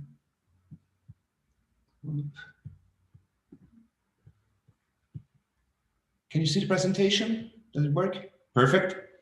So, thanks a lot for the introduction. Yeah, I'm going to explain what we are working on, focusing on digital tools, global challenges, and of course, local actions. I'm from the High Performance Computing Center in Stuttgart. I'm not going into detail. We are having one of the currently fastest computers, supercomputers in Europe, using it for very different for a very different reason. For example, for research in engineering, for climate simulation, computer fluid dynamics, but also for urban science, for urban planning, for urban tools and simulation. We are working on digital twins. For example, together with the Fraunhofer and the team of Peter Suska, the Hamburg digital twin, which was kind of a prototype of a digital twin visualized in virtual realities. We are focusing, of course, the Sustainable Development Goals in these actions. Our idea is to focus on collaborative planning, on participatory processes in virtual reality and augmented realities. And we use it as a planning and decision support tool. So for us, yeah, to create digital twins means to include also the people and to share knowledge. That's one of the most important approaches we use. Also the open source, open access, and open data idea. We include citizen science, also social economic data, and also we focus on aspects of education and stakeholder engagement, inclusion. So these digital twins, or virtual twins, as we know that we call them, when they are visualized in virtual realities, so they are also fun, which makes participation more interesting. I'm just showing you some short. Let me check that. Yeah, some short video from this digital twin and the participation situation. So we use, for example, citizens participation, citizen science to include their data. This was kind of a prototype of an app which was used by youth. And they could judge kind of the spaces and rank spaces in terms of quality of space, quality of stay, movement, and stationary activities. And this information was geo-referenced, so you could get the information directly on site. We got also some movement tracements, and let me fall a bit faster in this. And we also included traffic simulation, also emissions, for example, linking to emissions and linking to climate simulation, weather simulation, for example, for the distribution of particulate matter in streets. And this is a space syntax analysis, yeah, including these young people in the public participation process. Here we will see some, these clouds are emissions from particulate matter and their distribution in space. And you can also see the streamlines from the wind flow. So there's different simulation data included. So, but I have to continue, else we are not going to succeed. Another digital twin we are working on since 80 years or even 9 is the digital twin of the Vorbach region. Vorbach is a city in the Black Forest close to Stuttgart in Germany. And here we are focusing on digital twins for the energy transition. We are working together with the EMBW, which is a provider of energy in southern Germany. In this case, we're participating in the development of a pump power station, pump power water station in this city. We focus on the energy transition, as I already explained, and we started collaborative planning, including all relevant stakeholders from scratch. Means we started very early. We included all different layers and levels, for example, from the building level to the regional level. We use public participation on site with virtual reality, augmented reality, again, open source, open data, and open access approach. We included, for example, simulation of noise, which we can see here in the background, or numerical flow simulation for wind and water, also building information modeling. And this was also used for education and stakeholder engagement. Here's, for example, a dam break simulation. So we also simulated kind of potential disaster. What are the consequences, for example, of building a new dam, building a new power station? What are the dangers and the risks? And currently we are starting a collaboration with Uruguay, in Montevideo, working there together with local researchers, focusing on digital planning tools for informal settlements. We hope to have Fraunhofer maybe also on board in this in this project. I will talk to Peter. Yeah. So here's the focus on poverty and reducing inequalities, also especially the complex situation in informal settlements, to improve the situation in these areas, and also to use technologies sorry, I was too fast. Yeah, to use technologies to make a knowledge and technology transfer towards areas where this knowledge is not accessible yet. So that's also one of our main approaches in this case, to make knowledge and technology accessible for everybody. I'm trying to, I'm working at the High Performance Computing Center, focusing on global systems science. I'm leading their competence center for global system science, where we also focusing on newly industrialized countries, developing countries, urban development, and focusing on not making the mistakes we've made in the first world countries. The goal is being one step ahead concerning pollution, clean technologies, and digital transformation when we talk of knowledge transfer, and of not creating dependencies. So as I already explained, we are focusing on open access and open data strategies. And the idea of learning from each other. A final small video, I hope there's enough time. For example, in the Open Forecast project, we are doing air quality simulations. That's where we're using supercomputers These are quite complex calculations going on using high-resolution models, and also showing kind of the pollution distribution, combining it with weather data, and so we can forecast also the development of emissions and measures.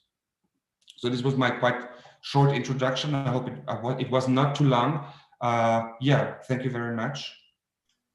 Thank you, Fabian. It was really great. I mean, you packed it with tons of information, and I hope that we'll have time to dive into some more details in terms of how we can scale this. And thank you for also providing examples, not just from the developed world, but also looking at regions that could benefit from these types of technologies in the lesser developed parts of the planet. The next speaker is Cyril. He's the CEO and founder of the global marketplace, and they look at waste as a resource. They're a Czech startup based out of Prague, but they've been expanding rapidly over the past couple of months. Their presentation, of course, they work with data. It's going to be quite interesting to focus on this one specific element, waste, and of course that being one of the critical issues within many of the SDGs. And of course, lots of cities are struggling with waste management. So, without further ado, Cyril, the floor is yours, and take it away. Thank you very much, Peter. It's a pleasure to be here. So I will share my screen and I will start. As Peter mentioned, I'm a CEO and founder of Circle. That's a Prague-based green tech company, and we try to focus on one of the most crucial topic now, and it's waste management. And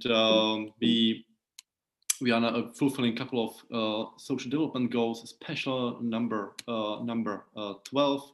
This is responsible consumption and especially production, but also industry innovation and climate action. We have been awarded this year in SDG prizes here in Czech Republic. But I would love to share with you a short story why we actually did what we are now doing in 52 countries already. We are trying to solve this problem that basically out of the 100 billion tons of materials we extract from the Mother Earth every year, 1/3 basically turn to waste. It goes to landfills, it goes to plastic oceans, and to many places where it's supposed not to be. And basically, we are in a very linear economy. I've been quite a long time in a circular economy business area, and we are now actually losing. We used to be circular from 8.9%, we are 8.6%. You can see very down there that we actually cycle, we close the loop only in less than 9%, 8.6% for 2019. And it's quite a big problem.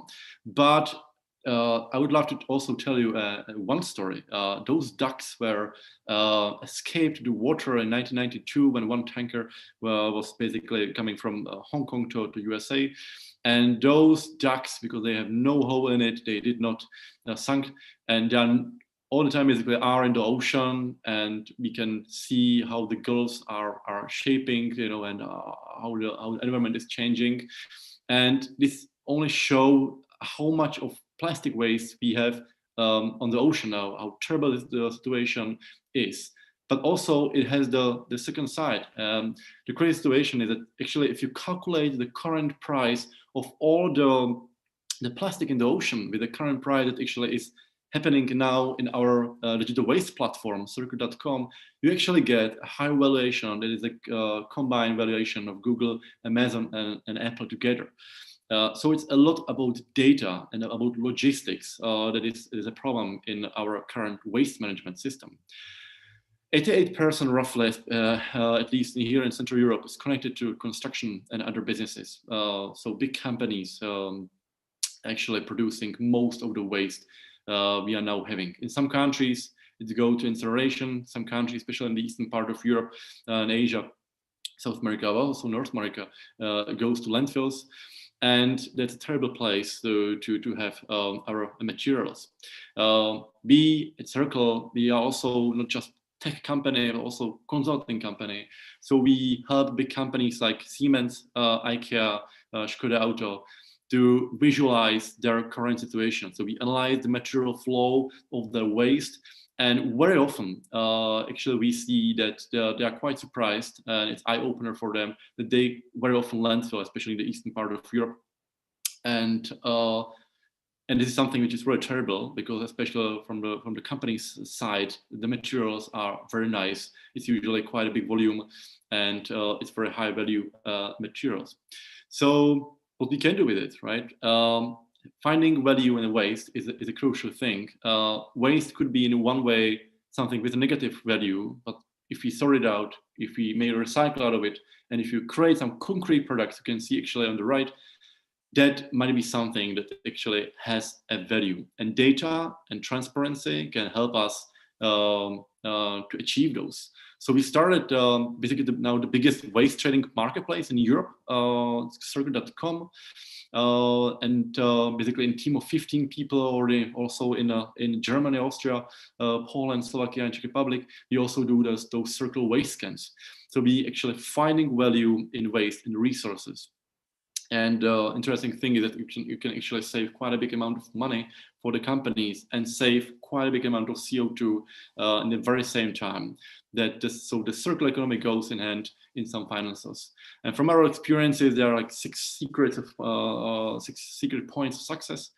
We always, with companies and also municipalities, we always try to avoid and minimize the waste creation. That's always the key. In the very beginning, always is super important to see the data, to see the flows, and to know how much waste we produce, and to see actually what we can do with that.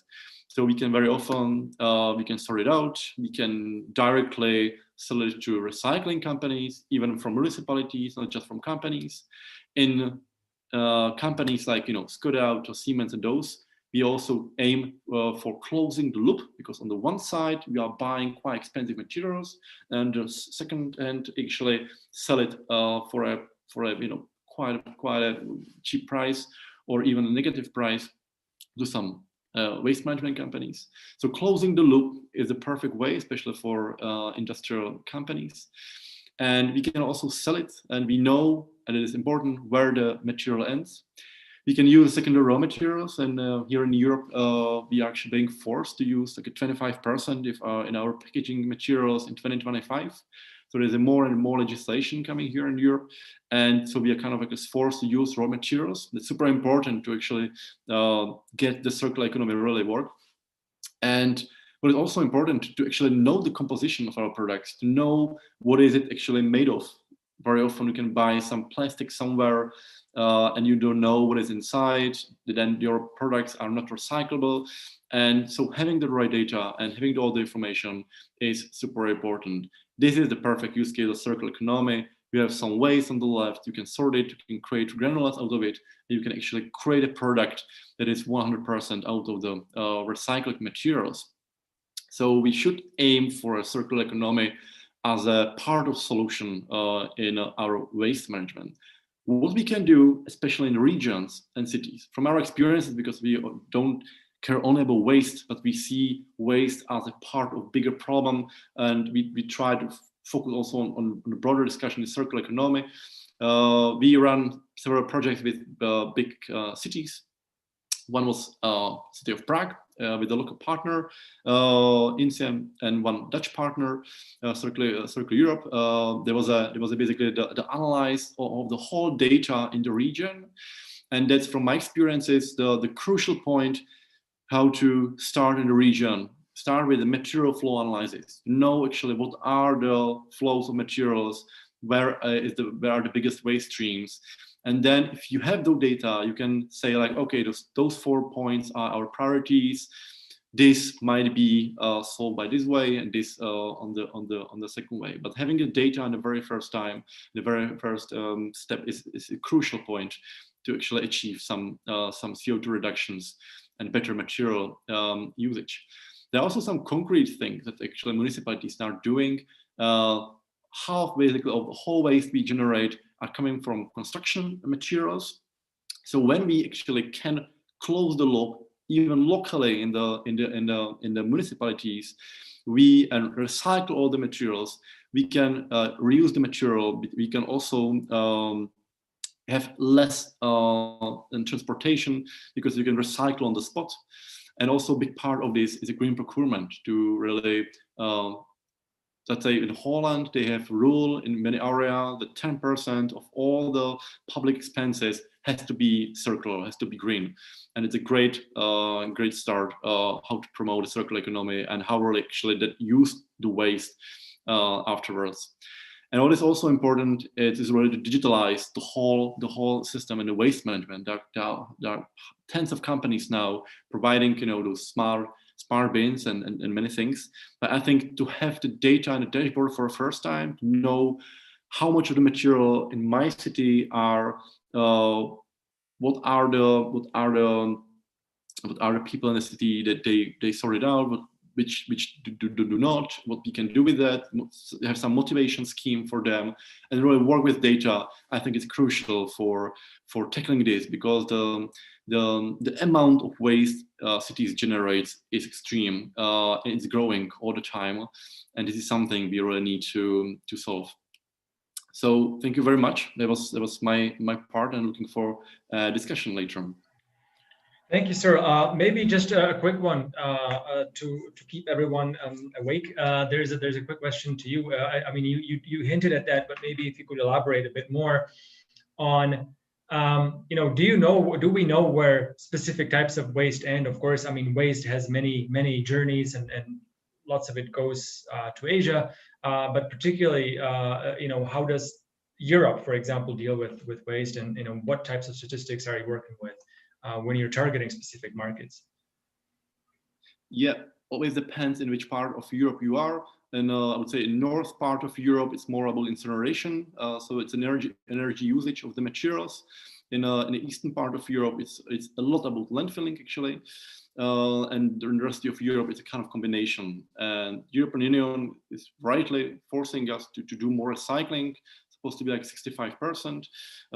Then it's energy usage, and then the landfilling is supposed to be really zero. And but always depends. The systems are different in every country. Thank you for that. So we're moving to the second half of our speaker slot, and I would like to present Helena Müller, who is Swedish with a German last name. She is an experienced manager with tons of international experience, and of course a co-founder of Doconomy, which is a company that she'll present here. But she has been advising globally financial institutions and has focused on developing sustainable development strategies. As far as I understand, she's also been part of the discussions on the Swedish national level with regards to their national SDG commitments. And of course, she is a great proponent of an ambassador of the SDGs through her many activities. So I'd like to give you, Helena, the floor, and take it away. Yeah. Thank you. Thank you for the great introduction. I will try to share my screen so you can see my slides. And I hope you can see them now. I'm Helena Müller. I'm co-founder of Doconomy, and I'm leading the global rollout of Åland Index Solutions, a calculations tool to help calculate impact and really engage people. I'll share with you the story about an innovation in the intersection of finance, technology, and sustainability. At Doconomy, we believe it's time to connect consumption to the impact on the planet. As you know, we're in the midst of a severe climate crisis, and we all need to act. We need to act now, fiercely and together. That's why we founded Doconomy in 2018. Our overarching vision is really to achieve a sustainable lifestyle for all, and we want to provide digital tools to make change happen. We believe it's time to move away from the more passive economy and enter into a new, more action-oriented time. That's why we call it Duconomy. So Duconomy is the name of the company, but also it's a movement. We were 5 people back in 2018, and today we're about 30. We have a solution live in the Swedish market, and we also work together with banks in 6 other markets across the globe. We're also advising nations. Sweden, for instance, we've been discussing with France, with Ireland. We are also discussing with the EU Commission on the EU Green Deal, and also Unify on how to actually mobilize people across the globe and drive change. This is part of the problem. This is where we start our journey. People across the globe feel a disconnect. They don't really know how to contribute to this huge change that we need to achieve together, foremost during the coming 10 years. People don't know what a kilo of carbon is, and they don't know how their daily lifestyle actually impacts people and planet. So we need tools to do this. Our goal is to engage 500 million people by 2025 and to help them reduce carbon dioxide emissions with 2 tons each on average, equaling 1 billion metric tons of carbon reductions. We also want to help drive capital towards the solutions where it's needed the most. And that's why we introduced our first solution in the Swedish market, the world's first mobile banking service for everyday climate action, Do. It really contains a climate smart savings account, the Do credit card that helps track and measure the carbon footprint of every purchase you make. There's a planet loyalty program, a climate compensation platform, and also an impact investment platform going forward. The first impact metric that we have started to work with is carbon. Water will soon follow. And as I said, our overarching goal is really to also help achieve a sustainable consumption and sustainable lifestyle for all.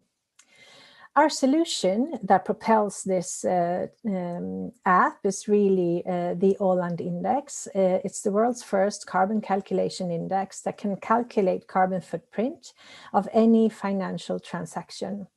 We work with a lot of banks to license this service, but we also work with and are in discussions with energy companies, big pharma, with cities and nations to see if this tool can actually be deployed in the favor of people and planet. The data upon which we build our service is leading state-of-the-art gold standard ESG data provided by S&P Global and S&P True Cost. We can calculate footprint on global and local level with the technical features in the app. Our data is up to date and it's accurate, and it really is very heavily quality assured through the S&P Global's processes. And the data is also externally reviewed, and the whole methodology as such is externally reviewed by EY. We are now looking into developing a full-fledged SDG index so that we actually can quantify and calculate several of the SDGs to also help people understand how they impact in these areas. The solution we offer also contains a price mechanism. So currently there's a price mechanism for carbon. The carbon price is set to $130 per ton. And it's also aligned with the international collaboration partnership that was put together by the Obama administration, where True Cost is one of the actors. We also have a price, of course, for water, for internalizing the damage cost for water and for carbon. We've put together a personal carbon management toolbox, or you can actually say that it's a personal impact management toolbox, a carbon visualizer that helps people track and measure and understand their carbon footprint, personal profiles or climate profiles that help you personalize the experience and adjust your footprint according to your daily lifestyle choices. The tool can actually help you set a budget and align that budget with the national goals, with the global goals, and also the goal of reaching 1.5 degrees in 10 years' time. There's also some sort of a personal carbon coach that can actually help you and give you tips and tricks and ideas and nudge you towards a changed behavior over time.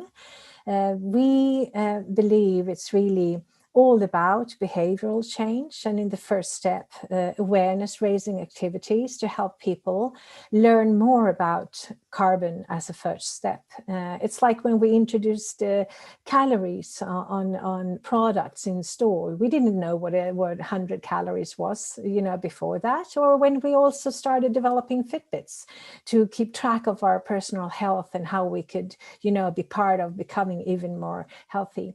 We also want to create a community across the globe. That's why we engage with large global banks, regional local banks, and also startups. We're actually, one of our clients that launched last spring is the Italian neobank startup, Flow, which is an initiative from Mediolanum Banca. And we also engage, as I said, with energy companies, with cities, with corporates actually from any sector right now to really try to connect the dots and create an ecosystem between consumers, retailers, producers, large corporates, and also the capital. I'll give you a snapshot of what it looks like. So this is, I thought it would be very appropriate. So this is all about visualization. How can you visualize data and also make it easily accessible for people? This is our way of doing it. So furthest to the left in the screen, you can see the total carbon footprint that I was actually part of creating during the last month. You can tap on the carbon footprint and then you will drill down into 7 main categories that will help you understand what the building blocks are of this carbon footprint. If I would, for instance, tap transportation, I'd drill down into the third screen here, where I can see the subcategories underneath transportation. So for instance, cars, flights, trains, buses, taxis, what have you. Furthest to the right is where you can see me comparing myself to my friends. To the bottom, Eleanor, Guy. Eleanor, she's a climate warrior, and she's actually much better than I am when it comes to reducing her carbon footprint. Or Guy, he's a climate sleepy. He's really just in the starting of his journey, so he can actually piggyback on me and I can help him pull him along. These are some snapshots of our engagement engine and the climate profiles that can be built into the solution.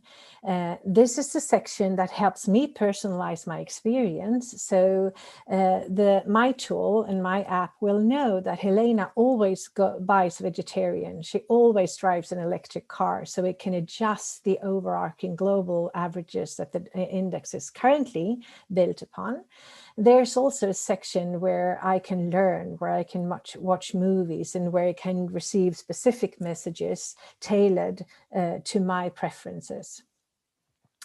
These are screenshots from our climate compensation platform. We work together with the UNFCCC on climate compensation and also the impact investment section. And we want to create a platform that helps visualize the positive impact that I have on people and planet through the global goals and through my investments and my climate compensation. It could also actually be donations. So we're a small actor. We're acting out of, Stockholm in the Nordics. And that's why we have to stand on the shoulder of giants. We work together with S&P Global and S&P Truecost when it comes to our ESG data. We work together with MasterCard on a global scale to help really reach out globally, both to issuers, banks, to merchants, retailers, cities, what have you. And we also work together with UNFCCC when it comes to providing climate compensation projects, but also when it comes to learnings, tips and tricks, knowledge, and great ideas. So I'd like to invite each and every one of you to reach out and take the dialogue. Let's see if there are things we can do together. We really believe very strongly in partnerships, cross-collaboration, and that's the only way forward. Working together is what we need to do to achieve the global goals. Thank you. Thank you, Elena. This is a fantastic presentation, and one of the first ones I have to see, and that's why I'm so excited that you two could take part in the panel, to actually see what we can do on an individual level. So it's not just about institutions, but we all sit here at home connecting as individuals, and there are already tangible things that we can do, and it's so great to see. I think you made some really good points. There is a question actually that I'd like to ask immediately from one of the participants. Is that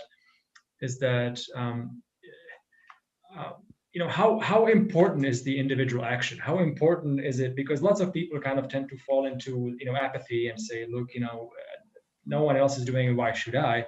But I leave it up to my government to take care of it, or the large corporates. But just how important is it to be individually responsible and take part in this global movement? Well, I think it's very important, and I think that we need every person that we can get on board. We need them now. We're friends with someone, we're someone's parent, we all have jobs to go to, and I think the more people we can mobilize and the more people that will learn how they can be part of contributing, the better. And there is actually a large part of the population right now that feel a disconnect and that don't feel part of the overarching global huge conversations that's ongoing in between nations and governments and the regulator.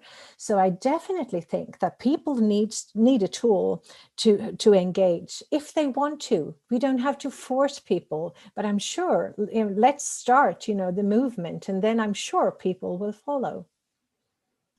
Perfect, fantastic. Yeah, and I like the gamification element in it. It's we've seen this actually with us.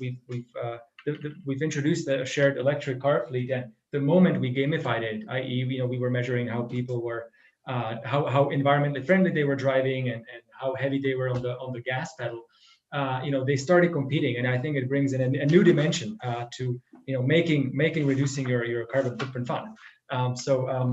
Well, let's move to our last panelist. He is Karim Taraf. He's based in Munich. He is the CEO and co-founder of Havadawa, and we've spoken a lot about air quality actually. So this is going to be a nice way to wrap up this panel. And of course, they provide data-driven insights, and the data is everything. So as we've seen in the past 4 presentations. So Karim, the floor is yours, and thank you. Yeah, thank you very much for introducing me. So my name is Karim Taraf. I'm one of the 4 co-founders of Havadawa. I grew up in Cairo, a city that shows all the typical traits of an emerging economy when it comes to air quality and health. And I grew up in a household full of doctors that spent their lifetime researching, the delicate balance between the air we breathe and our health. So I always grew up with the notion that air quality or air pollution is more than just a concentration value, but it's actually something tied to your city's health, also to our environment. And this is exactly why I'm in the title of the presentation talking about a paradigm shift, which is basically about how we work with air quality data. And this principle of using air quality data from an action perspective is not new. And I use this anecdote of 9th AD Baghdad, where a very famous physician was tasked to find a location for the biggest hospital in the world at the time. So what he did was he hung raw pieces of meat all over the city, and there where the meat remained the freshest, he decided, I'm going to build the hospital there. So it's actually a smart city decision making without having any sensors at the time, but it kind of shows you exactly what we believe is the role of visualizing elements relevant to the SDGs. It's not a technology showcase. It's not about saying, I have sensors here, I have the data, who wants to buy, but actually it's tying it to a real pain, which is finding a location for actually health. And the second aspect is his mandate wasn't to find the locations where air pollution is particularly bad, because if it's above a certain threshold, then it means the location is a problem. And this is how we have learned to deal with air pollution data lately, is to say, if the air pollution is above a certain threshold, then driving bans, and suddenly air quality data becomes a very negative aspect. So again, this shows you that we're talking about a different philosophy in how we deal with air pollution or air quality data, and it's relevant now because 1 in 8 deaths is attributed to the air we breathe. 10% of the European GDP is lost every year because of air pollution. And air pollutants such as particulate matter, black carbon, or tropospheric ozone are also climate pollutants. So they also contribute to climate change. So at the end of the day, you have to connect air quality, health, and climate, and the climate crisis. And to solve these challenges is really frustrating. And the reason it's frustrating is because we believe it's the way we've been dealing with the data. The air quality in my city is either good or bad. It needs driving bans or none. If the city has an average in Europe of 41.1 micrograms per year of NO2, then you have a problem. If it's 39.9, well, you're still okay. So this is unacceptable in the era of data. And this is exactly why we believe that there is a change needed. It's already enough that more than 100 countries do not own a single air quality monitor, and more than 50% of the world population does not have access to air pollution data. So what it needs is a globalized system to monitor air quality from the really global perspective down to the city, because it's connected to the health, climate action, and resilient communities, what I explained earlier. And this is exactly what Hawa provides. So we turn an analog city into a digital air quality data providing asset. So we turn light poles into sensing assets, we turn advertising boards, we turn cars into sensing assets, we use the power of satellites, and combine all of this to merge the data and analyze the data to implement it for very different industries, from healthcare to finance. This is how it looks like in our dashboard. I go through it so we can give you the emissions of the entire world and see how the changes have historically, and also go down to street level and also provide the analysis to it. So for example, if I go to my home country, Egypt, you can see a cement factory, for example, how the cement factory has been emitting over the course of several days. Now, if you retrofit and implement measures, then you can actually measure what has been saved in terms of CO2, SO2, and other pollutants. So this is exactly what it's about. It's about visualizing what we do. And if you go to the city level, this is the standard code, so status quo. So these are the two official measuring stations that cost upwards of 150,000 euros just to buy them. And this is how it looks like when Howard was involved. So we combine data on traffic, on satellite data, data on diffusion tubes, our own sensors, which are also with AI able to provide the same data quality. So at the end, you can, you can actually understand why am I measuring what I'm measuring, and if I want to have improve the air quality, what I need to do. How strong is the wind interrelated? How strong is the traffic interrelated? So really awarding the actions that bring the highest ecological impact for every euro you invest. And we did that actually in a gamification approach in Munich, where we provided more than 1,500 drivers, commuters, an alternative route based on forecasted data that we provided. So we provided the air quality data forecast. I told them this is an alternative route, and from this 1,500, more than 40% repeatedly chose the route that we offered. And in some instances, the road was shorter, actually, not in terms of duration, but in distance, and it ended up saving nitrogen dioxide and CO2 emissions. Same thing as Cologne, is we help cities understand, if I have a budget to clean out my air, that I can tell you where is the air pollution coming from, and which locations have the highest potential of improving, and which locations have actually like a source somewhere else. Like for example, sensor 47 here in Cologne is right next to the A4, so actually 50% of the pollution measured there is actually from a close by highway and not locally. So really bringing down this actions that need to be done to uphold the SDGs I mentioned earlier. And the same data platform you can use for health risk management, application for COPD and asthmatics, telling them when and where air pollution is particularly bad, risk assessments, and in the age of COVID, this is of course also very important because you can tell like on all playgrounds and schools. So basically it's a very diverse tool that you could use to visualize, and the technology already is there, as I mentioned. So our vision is that we believe, similar to to the speakers beforehand, to make air quality data and data-driven insights mainstream in decision-making, from health management, traffic management, to city planning, climate action, measurement implementations, to real estate investments, really across the board. And this is also one of the projects that we're doing right now, or two actually, in Munich and the neighboring city of Kirchheim, is the digital twin. So how can I take this data and optimize the processes of a city without the investments or risking the acceptance of my citizens? So yeah, this is overall the vision, and it's already possible today to apply this technology. That's why we encourage cities to not wait, because the technology is there. If you don't take sovereignty to deal with air pollution technology, monitoring technology today, then somebody else is going to do it for you in the future. Yeah, thank you very much. Karim, thank you. That's a great presentation. It actually reminds me, we've done a study for the city of Stuttgart looking at how real estate prices are affected by air pollution. And we've seen huge differences. And of course, when you put the social layer on top of it, you of course have lots of marginalized groups living in those highly polluted areas. And we've been doing similar work with London and looking at how disproportionately, basically these poor neighborhoods are affected by air pollution. A negative externality that we should be able, or we are able to price, but are not doing it effectively. So thank you for showing us the data. Basically, we are at the end of our presentations, and I'd like to open the floor to anyone in the audience that would like to ask a question. So this is the time and the opportunity to do that. Is there anyone who would like to share their face? That's my policy. You have to share your face if you ask your question. Say who you are.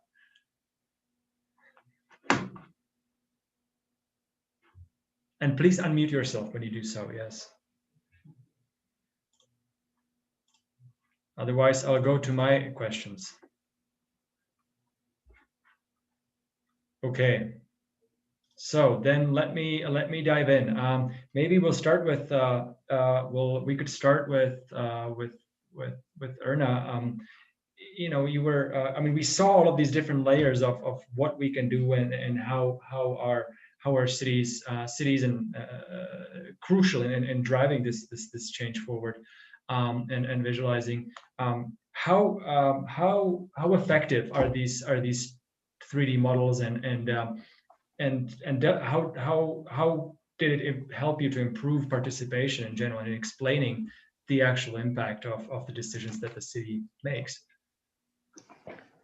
Thank you very much for that question. And I think that's an important question to ask because, when I speak for Eindhoven, because I know that city well, is that we are a city known for our two speeds, so to call it.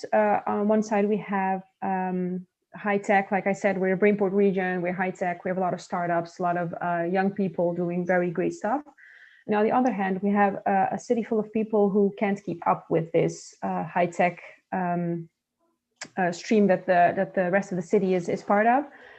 So that we're seeing a bigger gap being created by this high technology. And visualization is one of the things that we use and want to use in the future more to connect or to close the gap more, because we have a lot of people who, what I've been thinking when I was listening to the other presentations, it's so important to get people personally connected to a goal or to do something, because if you can't do that, then it's very difficult. So even when you visualize, and we were looking at digital twin, if you show a city and you show some consequences of a certain choice, if you cannot connect it personally to the interest of an individual or a citizen in our case, it's very difficult to get them inspired. So for us, it's always looking at, okay, we have these tools and we can visualize some effects, but if we just, without any context, show them to our citizens, we won't achieve anything. So context is very important. And it's a difficult tool to use. So like I said, when we have startups and very young people who are very tech savvy, it's easy to talk to them about some subjects. And if we have a group of people that are maybe not educated or lower educated or have not been working for a longer time, conversations are being made on a different level. So I think that's very important to keep in mind. Thank you, and it kind of gives me a nice segue to bringing Fabian here. I mean, it was interesting how difficult, when we work with these different types of technologies. I was telling Fabian that he's going to be showing his presentation, and he asked me, well, can we send everyone 3D glasses, because it would be just way more interesting for you to see this in 3D. And I said, well, I don't think it's logistically possible. But I mean, it is definitely, we do have all of this technology that is available to us, and it is about how we use it. And Fabian, I would like you to reflect, because of course there have been lots of things mentioned with data and visualization. What do you take away as my colleague as one of the key things that have been mentioned in this panel? Well, for me, I just wanted to respond also to Erna and Yes, her please. ideas. So this was quite a very interesting discussion, also focusing on citizens in Eindhoven. Yeah, I think that visualizing and creating visions is one of the most important tools in reaching sustainable development goals. So it needs visions for people, same like Helena was doing or Karin. So I think that the key point is to create visions and to create kind of guidelines into the future. So people need something to focus on and to be guided into this future, into a hopefully better one.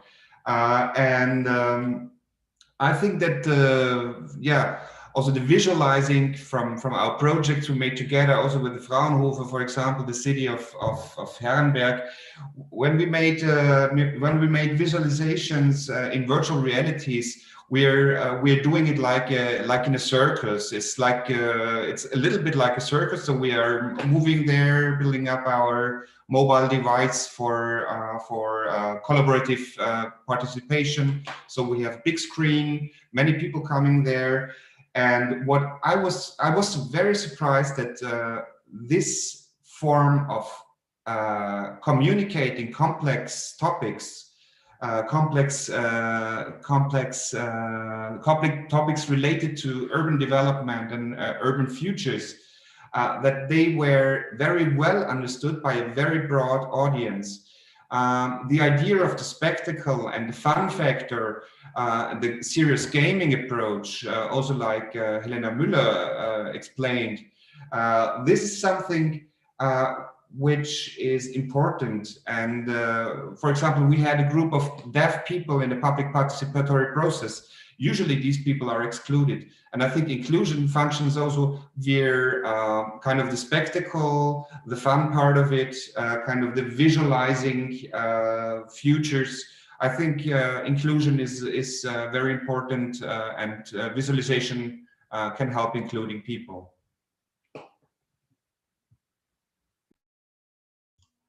Thank you, Fabian. I always, my first reaction was, this is technology overload, and as a technology institute, we do tend to get sucked into this rabbit hole of, there isn't ever enough of it. But I think there are just very simple ways to do this, and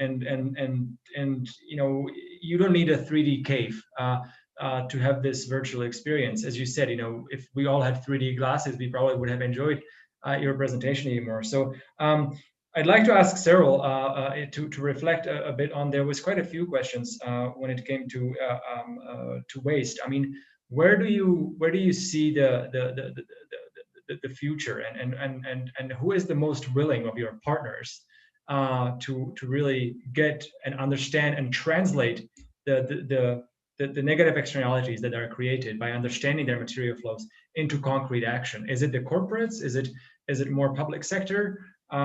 Is it same? What are some of the unique elements when it comes to waste management, when it comes between cities and private companies, and of course individuals? You are muted. Sorry, you have to. Yeah. A lot of cities now moving to some motivation schemes so that gathering data about the concrete people in the city, and they having some kind of motivation scheme for them. Hey, you are sorting out well, you are not, so you pay more than you. So having a data is the key for the beginning, and then to motivate people actually to waste less, and if that's actually to sort it out, and that's the key for the municipalities. For the companies, I think it's super important to have right design of products. Very often products were designed very linear. They were designed that actually not the whole life cycle was considered. Only the very beginning. You design it, you produce it, and then you sell it, and that's pretty much the whole story. And most of the products actually are throw away after 6 months. So having a very well designed products is also the key, because then it could be repaired, it could be reused somewhere. It could be also interesting business case for them, because it might be in combination with a different business model, right? You can actually lease it, not to sell it. So I think that those are two main trends for the future. Fantastic, thank you. That's a great segue to my question to Helena, who I believe the Do card, which is something that I researched because I really wanted it, but apparently it's only available in Sweden, so I might have to move to Stockholm. But it is fully recyclable because it doesn't have the magnetic strip. Thinking about the product from the very beginning as something that has a life cycle and can be, brought back to the cradle rather than the grave is really, or the landfill or the incinerator is really important. Helena, I was going to ask you, what is the next plan for Do economy? I'm sorry, I mispronounced it the first time. And how can we make your services accessible, and not just across the EU or Europe, but also maybe in some of the lesser developed regions of the planet? Oh, thanks. We're currently in dialogue with around 150 banks and corporates across the globe in various markets, and our service is actually tested right now in India, on Sri Lanka actually, and we have dialogues with Latin America and also some interest from Africa. But obviously this is a tool when tailored and adopted to the various needs in the various markets. I think it can definitely engage people by also utilizing open banking links or other solutions to get to the transactions. So I definitely think that we should work together, take dialogues, open doors, and when people meet from, as I said earlier, when people meet from various disciplines, just like we are doing today, and discussing these topics, we see a potential on how we can use each other's tools. Already now I've got great ideas and want to reach out to my fellow panelists on various solutions that you have. So I think the faster we can scale solutions like this, the better. Fantastic, thank you. And it's great to see. I mean, of course, and it's interesting how individuals' preferences really change, and people aren't buying cars anymore, but they're buying smartphones. And of course, having a smartphone already is one step towards being able to access your solution and use it. Kareem, you flew through your presentation really fast. I wish I wish we had more time to talk about some of the specifics. I really liked how you showed the air pollution pictures from the satellites of this production site in Cairo. Is this technology applicable or usable anywhere in the world? And if so, how would you go about scaling it? So the technology is, the good thing is the technology is available everywhere. Specifically, I mean, we work very closely with the European Space Agency. So the advantage of using satellites is, of course, you have one standardized piece of hardware that flies all over the globe. And you have 2 or 3 more satellites coming in the next 2 to 3 years, will be geostationary. So they'll be monitoring continuously over Asia, Europe, and the American continents.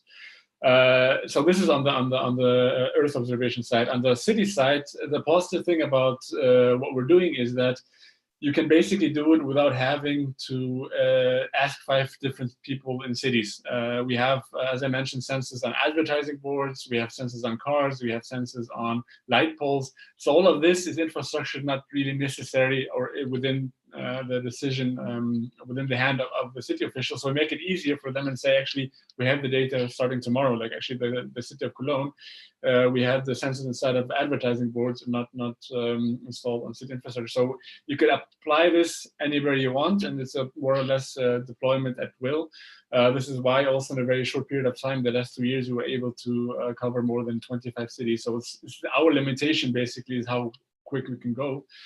And I mean, when we started, I wanted to just address one point I mentioned earlier. When we started, it was a wearable device for asthmatics. So it was more something for the citizens to inform them. And we made a study in the biggest clinic for respiratory diseases in Cairo and asked people, if I had a sensor like this on a personal basis, what would you do? Would you like it or not? And everybody said, like, why? Because I'm giving something that makes the problem transparent to the individual citizen, but I'm not giving them a solution with it. For asthmatics and people with diseases, yes, it makes sense because the pain, it's actually part of disease management to avoid the triggers. So you actually use this information to adapt your movement, to adapt your way of thinking. But when it comes to your general society, and this is why we work closely with cities and with companies, because they develop the solutions to clean the air. And it's not just about providing the data information, like the story I mentioned in the beginning, with the guy tying it to the location of the hospital. So I think it's a very important aspect, the idea of technology overload versus what am I using the technology for. It's been brought up, I think, a couple of times now. Thank you. No, it just brings me to one of my favorite scientists, Claire Cameron Patterson. He was a great advocate for to get rid of lead-based paints, and of course lead used to be an additive to engines. And you know, we did manage to get rid of that. And you know, I think we just need to do the same thing for carbon and other polluting gases. We did a round there. We have about 15 minutes left. So I'd like to, because I've been speaking a lot, and maybe we could ask Diana to come in and ask a question herself, because she's been having quite a few of those. Well, there is a very interesting question from the panelists, so I don't know if they want to come online and do it. Sure. Panelist, siete lì. Volete parlare in camera sull'anima della città? Sì. Yeah. I would like to speak in Italian, but because it's better for me. Nessun problema. Ok, thank you. La mia domanda è una domanda che riguarda la città in generale. Noi concepiamo spesso nel nostro lavoro di progettisti e di formatori all'università la città come un organismo vivente, costituito principalmente dal luogo, dallo spazio, poi dalle persone, dai cittadini che vivono all'interno della città, e poi da un elemento che è totalmente immateriale, che è l'anima della città, secondo noi, che è la comunità. Questi tre elementi, due sono materiali, persone e spazio, mentre uno è immateriale sostanzialmente, è la comunità che evolve, ma in qualche maniera deve anche trovare la modalità di radicarsi nel luogo. Le vostre società hanno mai affrontato questa tematica della dimensione immateriale della città? Hanno provato a registrare i legami che ci sono, che sono legami immateriali tra le diverse comunità o tra le diverse componenti, persone che stanno all'interno di un quartiere, eccetera? Questo ha un impatto molto importante sulla città e probabilmente noi riusciamo a vedere che ci sono delle comunità che sono proattive e sono anche molto ecologiche e sostenibili nella propria azione quotidiana, operano con una mobilità molto sostenibile e hanno un impatto molto basso, mentre ce ne sono altre che hanno un impatto molto alto, anche all'interno della stessa città. Ecco, la domanda è se vi siete mai confrontati come tecnici su questa questione della dimensione immateriale della città. Thank you very much. Who would like to take the question? It's a great question. would you, anyone? Fabian, Erna? You're muted. Let's, Erna. Okay. Fabian, go ahead then, Erna. Yeah. Well, we were quite challenged with this question, and we are trying to focus on especially these social and cultural aspects of the city, which is quite complicated. Because, of course, we do simulations, we do traffic simulations, wind flow simulations, but cities are not machines. Cities are super complex, and this is important, of course, to include these factors. We are trying to do this with cultural aspects. So we are working together with artists. We are working together with it's called the Media Solution Center here in Stuttgart. So we're trying to do this on a city scale, and this is the project we are currently working on, which will be hopefully functioning next year. So we're trying to implement this. But with the case study, for example, of Herrenberg, so we are not a company, we are a research institution and affiliated to the University of Stuttgart, so non-profit. So that's easy to try out something. And we were trying to measure the quality of space, which is also quite complicated.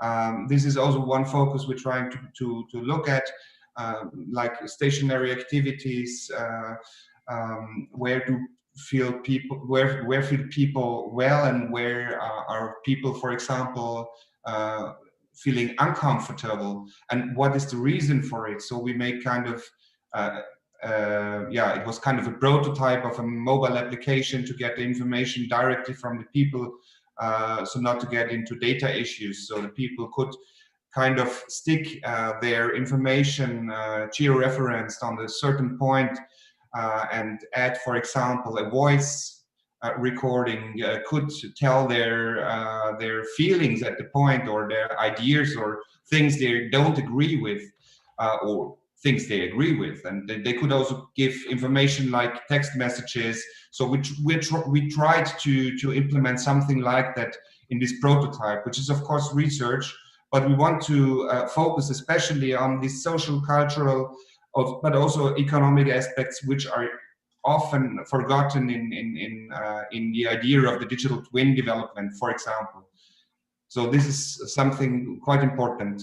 Thank you very much for the very good question. Thank you very much. Erna? Yeah, I agree with Fabian. I think I said it in my presentation, maybe it went quickly as well. We have this digital twin and we have a lot of data, but the disclaimer always has to be that you cannot make it a solely a decision-making tool, because we see that in the city. I mean, we're a municipality, so next to all the spatial challenges that we have a big social domain, which mainly and only focuses on it has been called, I think, the immaterial elements, the people and how do they interact, and how the city affects, because it is affected because of that. And we see that a lot of feelings and perceived effects are not the same as the data that has been that we see. So you can never go without going into the neighborhoods and into the streets and talking with people. And one example is safety. In our city, we see that the crime is going down. All the data and all the statistics are very positive. But when we talk to people, we see that their perceived sense of safety is lower. So they feel more unsafe. So when we just go and show the data and say, well, we're doing good because the citizens will think they don't understand us. They don't see our problems. So it's definitely very important to keep the dialogue within the city, especially in a city like Eindhoven, where, like I told already, we have these two speeds. So different ways of communicating with our citizens. Thank you. Karim and Lena, would you like to add something to the immaterial links between people and community building, and how your tools and solutions could help that? Kareem? Yeah, I mean, what I could add to that is basically the idea of a digital twin. When you have a simulation, what's the difference between a simulation and prediction? Simulation is basically you're trying to capture the reality, but if you don't have the sufficient data, then you're missing a lot of points here. So that's why I do believe that understanding how your city works, and there's no city like the other. Like one thing that we notice in our work is that we oftentimes have like the cities, there is no blueprint that is applicable for every city. And that the data helps us to kind of address what is the pulse of this particular city. So it's not really just universally where you can say, well, this applies here and there. And the whole goal of smart city, the topic that always you hear several times now, it's not the technology behind it, but actually to have the city respond to the citizen and not the other way around. That if you're going to a new city, you don't have to respond how the city is, but there is some element where the city also has a direct link to you. So I think it's a very tough balance. You oftentimes lose yourself in the technological aspect of what you're doing. And that's why it's always important actually to come from the citizen side, as I mentioned with this anecdote, and go backwards and see where your technology can help, or even a much simpler technology can help what you're doing. It doesn't have to be this IoT, AI, satellite stuff. Perfect. Thank you. Helena, I could imagine, of course, community-based leaderboards of everyone who's using your app, and communities competing against each other in the same way that we have soccer matches. So, except around carbon, would you like to add here? Yeah, so absolutely. And I think also for cities, if having an impact dashboard over the citizens and their lifestyle choices, and understanding the population in the city through, for instance, the lens of profiling, and also sort of segmenting the population in terms of lifestyle choices, will also help the city to actually develop services and offer them other tools or partnerships or transportation or whatever that the people really want. And also that it also helps reporting back to the national level on the really how we all perform in line with the global goals. So I definitely think that both that aspect, but also helping people compete, because people don't always trust the government or the banks or the large corporates. They trust their friends and family, and having them competing with each other would then also help drive change. Thank you. It's a great way to conclude. I mean, unless there are any questions, we still have 4 minutes. But if we don't use this time, then I would hand over to our organizers. And I would like to first of all thank all the panelists for their fantastic presentations. I think they are shareable in some PDF form, hopefully, maybe not the videos, but if there is anyone out there that would like an access to their presentation, then please turn to me, and I'll make sure I'll get those over to you. And I mean, thank you everyone for these insights, and of course I would like to use this opportunity to invite all the panelists to take part in the next iteration of this conference next year, hopefully in person in Venice. I was there last year; it was beautiful, and I hope to be there next year. It's going to be just as beautiful. And unless there are any questions or open points, I would conclude and give the floor to Diana. Thank you, Peter, for ending up so much in time, very, very sharp. Of course, you are part of the family now, so we will invite you to Venice next year. We have big plans. We will tell you all about.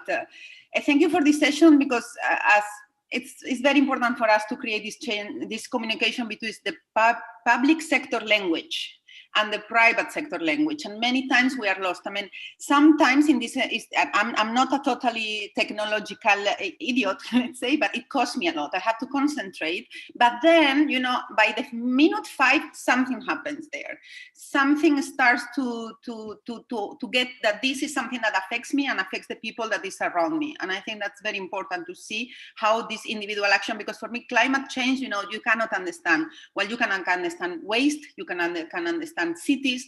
So that is very important also, that I hope that these kind of sessions, help also you as programmers, as technological people, as engineers, you know, as the cool guys that are innovating and are really thinking ahead, can also understand our kind of language from the public sector that sometimes we lag behind. So thank you all, especially to Erna, because like that we had this kind of also bridge between the cities and the innovators. So thank you, Peter. And just a technical question on methodology. So we have a coffee break now. Our partners, Kafoskari, Aikre, and Lavazza have prepared very beautiful videos that are going to take you to Venice. So now we have a half an hour break. According in the agendas that you have all received, you have the links to these videos. So we invite you to see them either now or at another time of the day, but please do not miss out on them. They have subtitles for our French and Spanish and English speakers. So you have to select the CC closed captioning, and then you can select the language of your choice. They are all able to do that. So enjoy this very short trip to Venice. You are going to enjoy it, and next year we will be there together. Thank you. UCLG can, thank you.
Hello, Johannes.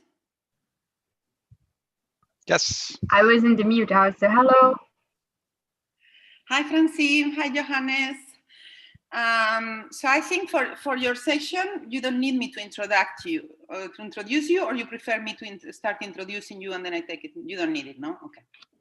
No, that's fine. Fantastic. Okay. So I think if UCLG can confirm, so they will put this cortinilla, so the little video, and then you take it over directly. So yes. what kind of, there's a small video and from then I simply start. Okay. Yes, the visual identity for the session with the title of the session, and it's like a short video, but it's like not even a minute, and then you can start right over. Good, we will do. Just one question. At what time? Because I'm trying now to share my screen, and it says that I can't because I don't have the possibilities. It's not able. I'm not able because the host does not allow. Is that because right now UCLG is already sharing something? Yeah. So then, because I sent now a message, but I haven't seen it, because I will be the one sharing the presentation of the speakers and also the video from Cuba. So I just want to make sure that I'm able to share my screen. Hello, Francine. By the way, we are in YouTube live stream when we discuss. I know this was expected. That was the only way to have only one link for the day. We will edit it. But no problem. Just so people know. Yeah, we will edit it later. Stephen? Yes, I just wanted to let you know that Firdaus is going to take the screen off in just a few minutes. I'll go ahead and make you co-host, Francine. Okay. And then as soon as she takes off her shared screen, you'll be able to test it, okay? Yeah, sure. No, but it was just to confirm, just to make sure I was able to. And do you know if it's already enabled the sound, or that will be something I need to enable when I do from my computer? When you click the share button, share screen, you will see two boxes at the bottom. Yeah. And you will need to check both of those. Okay. So I will. Just taken the, yeah, go I ahead. see that now I can share. I would just do very quickly. I would recommend checking both those boxes, muting yourself, and then sharing, because then it will share the video audio, but none of your computer sounds in the background. Okay. Do we need to test the interpretation again, or is it set already? Okay, thank you. It is all okay with interpretation at the beginning. Now we just need to ensure the panelists are there for Francine to make 1 or 2 tests, what she has, and we launch at 4.10. Okay. Well, I see already for our session that some of the speakers are here already. I see Luana. I also see there's Geraldo. There is Joanna is also here. Let me go through just the list. João is also here. Let me see. I think we don't have everyone yet, but half of them are already present. So thank you everyone for joining. Maybe for us who are already here, if you just want to quickly test your sound, just tell hi, so we just confirm that we can hear you. Hey, hello, Francine. Hello, Johan. Are you listening? Hello. Hello. Hello. Hey, Diana. Hi, It's Francine. okay. Hi, Johannes. Hi, everyone. Hi, Luana. Good. So yeah, I can see Joanna. So I think I heard you know, like, yes. Yeah, perfect. We can hear you as well. Nice. João, I'm not seeing you in the camera, so I'm not sure if you. Hi. Hello. Hello. Perfect. Hi, and João. Then I see that And Cuba is connected is to connected, Ricardo. yes. Yeah.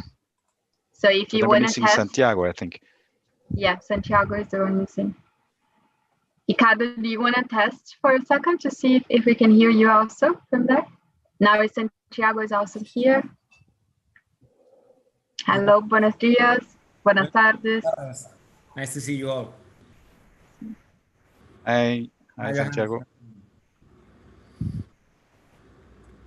Okay, so meanwhile, I will just make sure to make a little test to see if everything goes well with my screen, and I confirm to you in a second.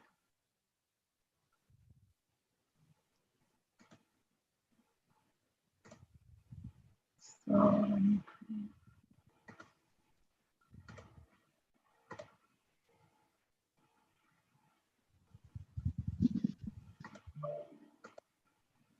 okay, so it's working. Good. And who puts the video on, Francini? It's also me, so I also will do that. I will also just quickly put the video.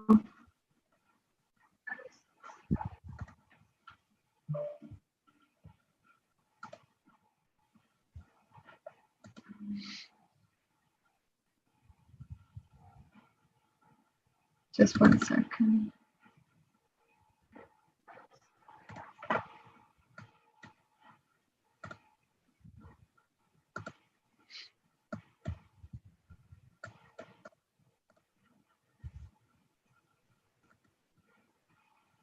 Sure.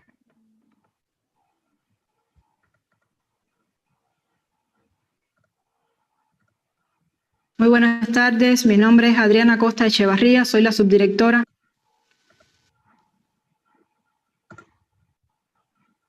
It worked also the video now. Can someone confirm that? Okay. Yes. Perfect. Okay. So I think we have all. Ricardo says something that he can't activate the camera also. Look at the chat. Okay. Yeah, I think it's because we are connected through Ricardo. Maybe someone, now I'm co-host, I can try to do as well, because I think it's not Adriana No, from it's the okay. speaker. So it's okay. Yeah. Okay, perfect. Yeah, we also see you. Hello.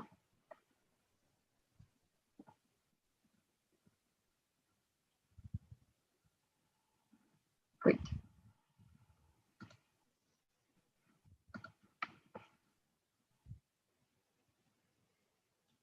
So I don't know if anyone has this any of the speakers or anyone has any questions before we start also, but if not, from the setting that we were doing, I think we have already.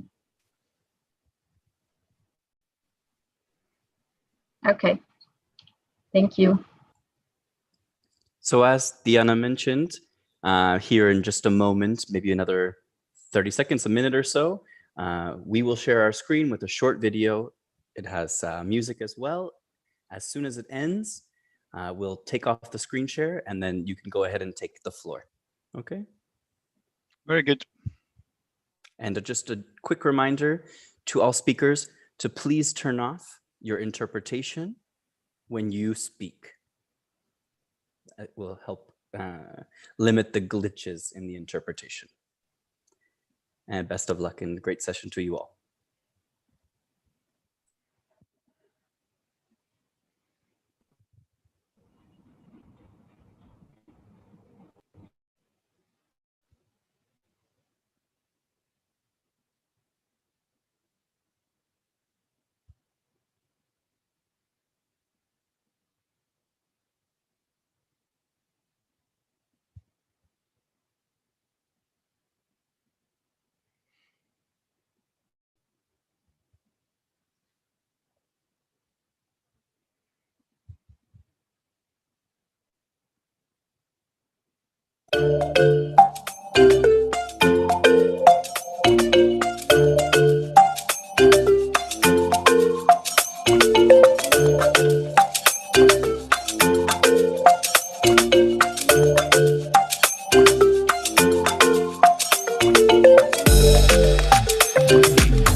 a very warm welcome to all of you to this second session of the Venice City Solutions in 2020. And of course, starting out with a warm welcome or thanks to Carla, to ICRE and UCLG to have done all this kind of preparatory work, and of course to Diana, who is, as always, the mastermind behind and brings us all together. My name is Johannes Krasnitz. I'm the coordinator of the UNDP Art Initiative, and I am delighted to be able to moderate this panel with a number of very distinguished guests. We are talking today about collaborating within cities, within territories, cooperation, functioning partnerships, because we need to make it happen. We will have today with us partners from very different institutions, from different levels. We have, starting out with the city, Santiago Saura, Councillor for International Affairs and Cooperation of the Madrid City Council. And I will then introduce you the panelists a little bit more, but just that you have a bit of an overview. We have Geraldo Luis Farias, who is advisor for the Executive Superintendent of Paraná Cidade of the state of Paraná. That is a regional government, so to speak. Then we have Adriana Acosta from the National Government of Cuba as Deputy Director of the Directorate Strategic Development and Ministry of Economy and Planning in Cuba. We're going to have Adriana as a video presentation, but she is connected. This is because of the relatively bad connections today, but she's available then to respond to questions. We have then two colleagues of CESOP, of the Center for Studies and Opinion Surveys, the Catholic University of Lisboa, João Abreu, and Joana Abreu and João Antonio. Sorry, colleagues. And last but not least, we are going to have Luana Natali, the head of governance of UNDP. So we have very different. Let me first, maybe just 1 minute on housekeeping. I think you know it from the first session. We're going to have 5 presentations about very concrete examples about partnership, 10 minutes long. Meanwhile, the presentations are ongoing. Please feel free to put your questions in the chat. We will try to answer them after each of the interpretations. Then we're going to have, after 3 panelists, 10 minutes break for question and answers. And for the first 3 and after the 5, we're going to have another 20 minutes if we stay in time to have a discussion. And please raise your hand, and we will then invite you to answer your questions directly to the panelists. I will remind you once in a while, because for us it's quite important to have a bit of an interactive sessions. Allow me maybe just 1 more minute before we start out already, saying I mentioned we're talking about partnership, but we're talking about functional partnerships. If we're talking about functional partnerships, it's very easy to be said, but it's extremely difficult. It's across levels and it's across territories. That means, how do we really establish these partnerships in a horizontal as well as in a vertical way within a given territory? We need trust that can only be developed over time. We need to have processes, joint processes ongoing through which we can gain the trust in each other. And we need to have systems for accountability. Without that, it will not work. So that makes us, that challenges us, because we need to overcome institutional cultures. We need to overcome our own habits, sometimes personal habits, or even prejudice against other institutions, about other actors that are very much part and parcel of implementing the SDGs. So we are now going really to very concrete experiences from different angles, where all of this have something together. They're trying to bring different partners, different stakeholders to solve challenging global and local problems. Let's start out with Santiago. Santiago, Councillor for the Madrid City Council. I'm also very pleased to say that we have a long-standing cooperation with the government of Madrid, and that you're not only very committed to implement the SDGs in Madrid, but also through cooperation, supporting and working together with other cities and territories abroad, and that also within the multilateral framework of UNDP and of course others.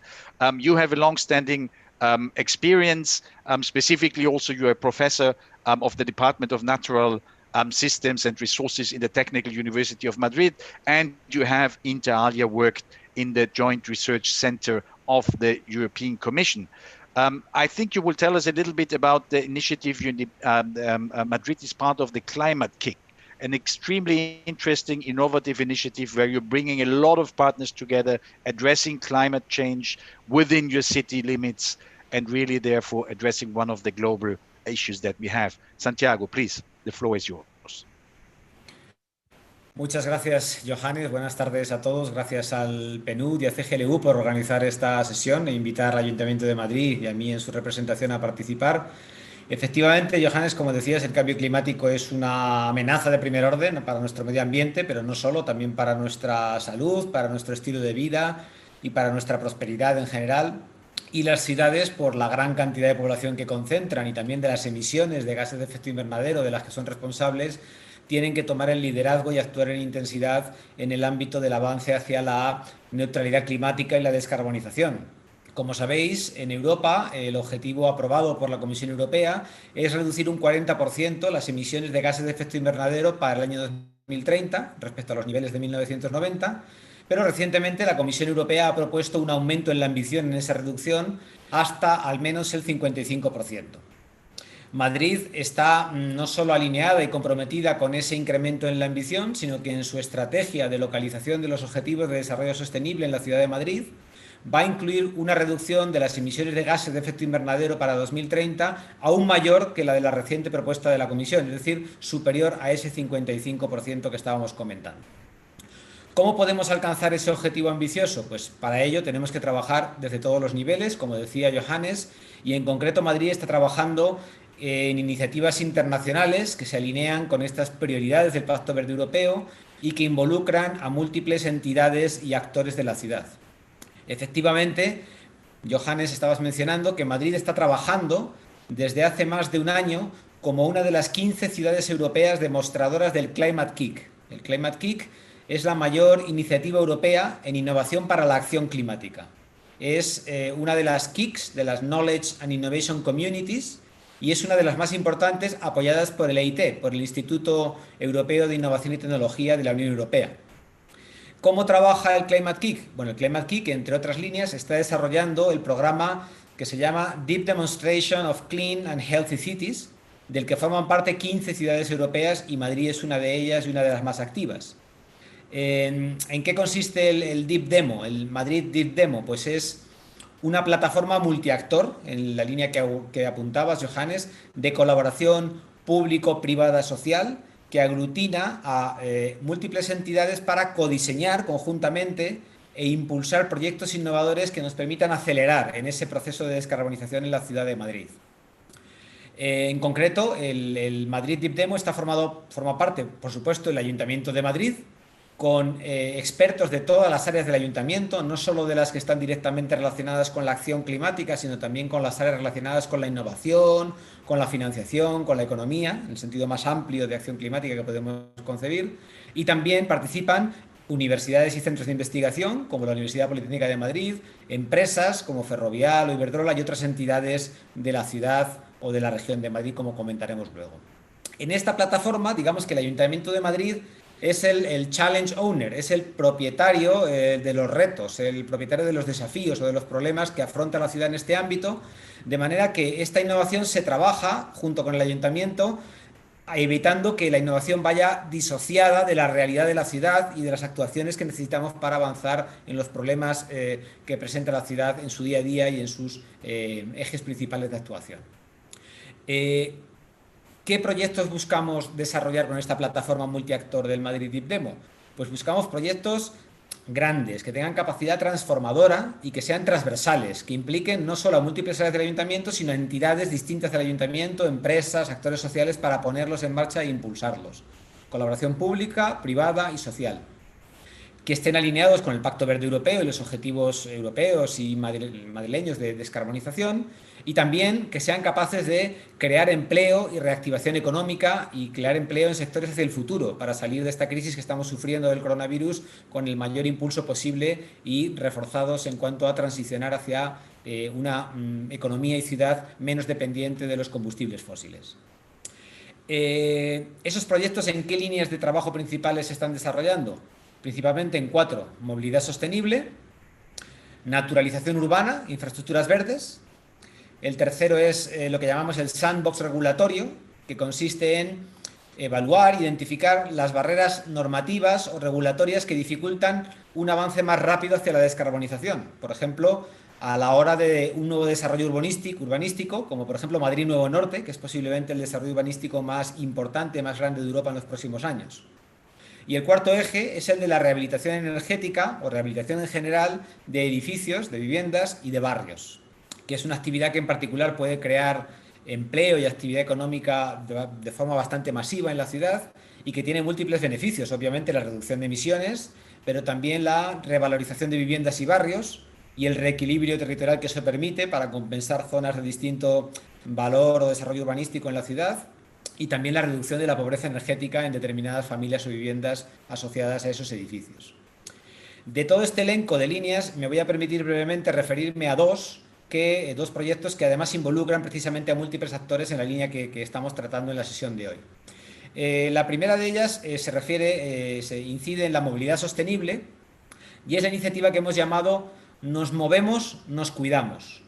¿Qué objetivo tiene esta iniciativa de Nos movemos, nos cuidamos? Pues básicamente tiene el objetivo de aplanar la hora punta del transporte, es decir, reducir la habitual concentración de usuarios del transporte público y también del transporte privado en determinadas horas punta, características de la ciudad, y, digamos, desmantelar un poco esas horas punta mediante aplicación coordinada de políticas de teletrabajo, de flexibilidad horaria y de movilidad sostenible de múltiples entidades y actores de la ciudad. O sea, queremos conseguir que los viajeros se distribuyan de manera más homogénea a lo largo del día para conseguir, tanto en el corto plazo, ahora de coexistencia con el riesgo de la COVID, por ejemplo, evitar aglomeraciones en el transporte público que pudieran hacer que se percibiera como menos seguro, pero también en general y más a largo plazo para evitar congestiones del tráfico y también el uso excesivo del vehículo particular y con ello los beneficios para la calidad de aire y otras consideraciones que eso implicaría, ¿de acuerdo?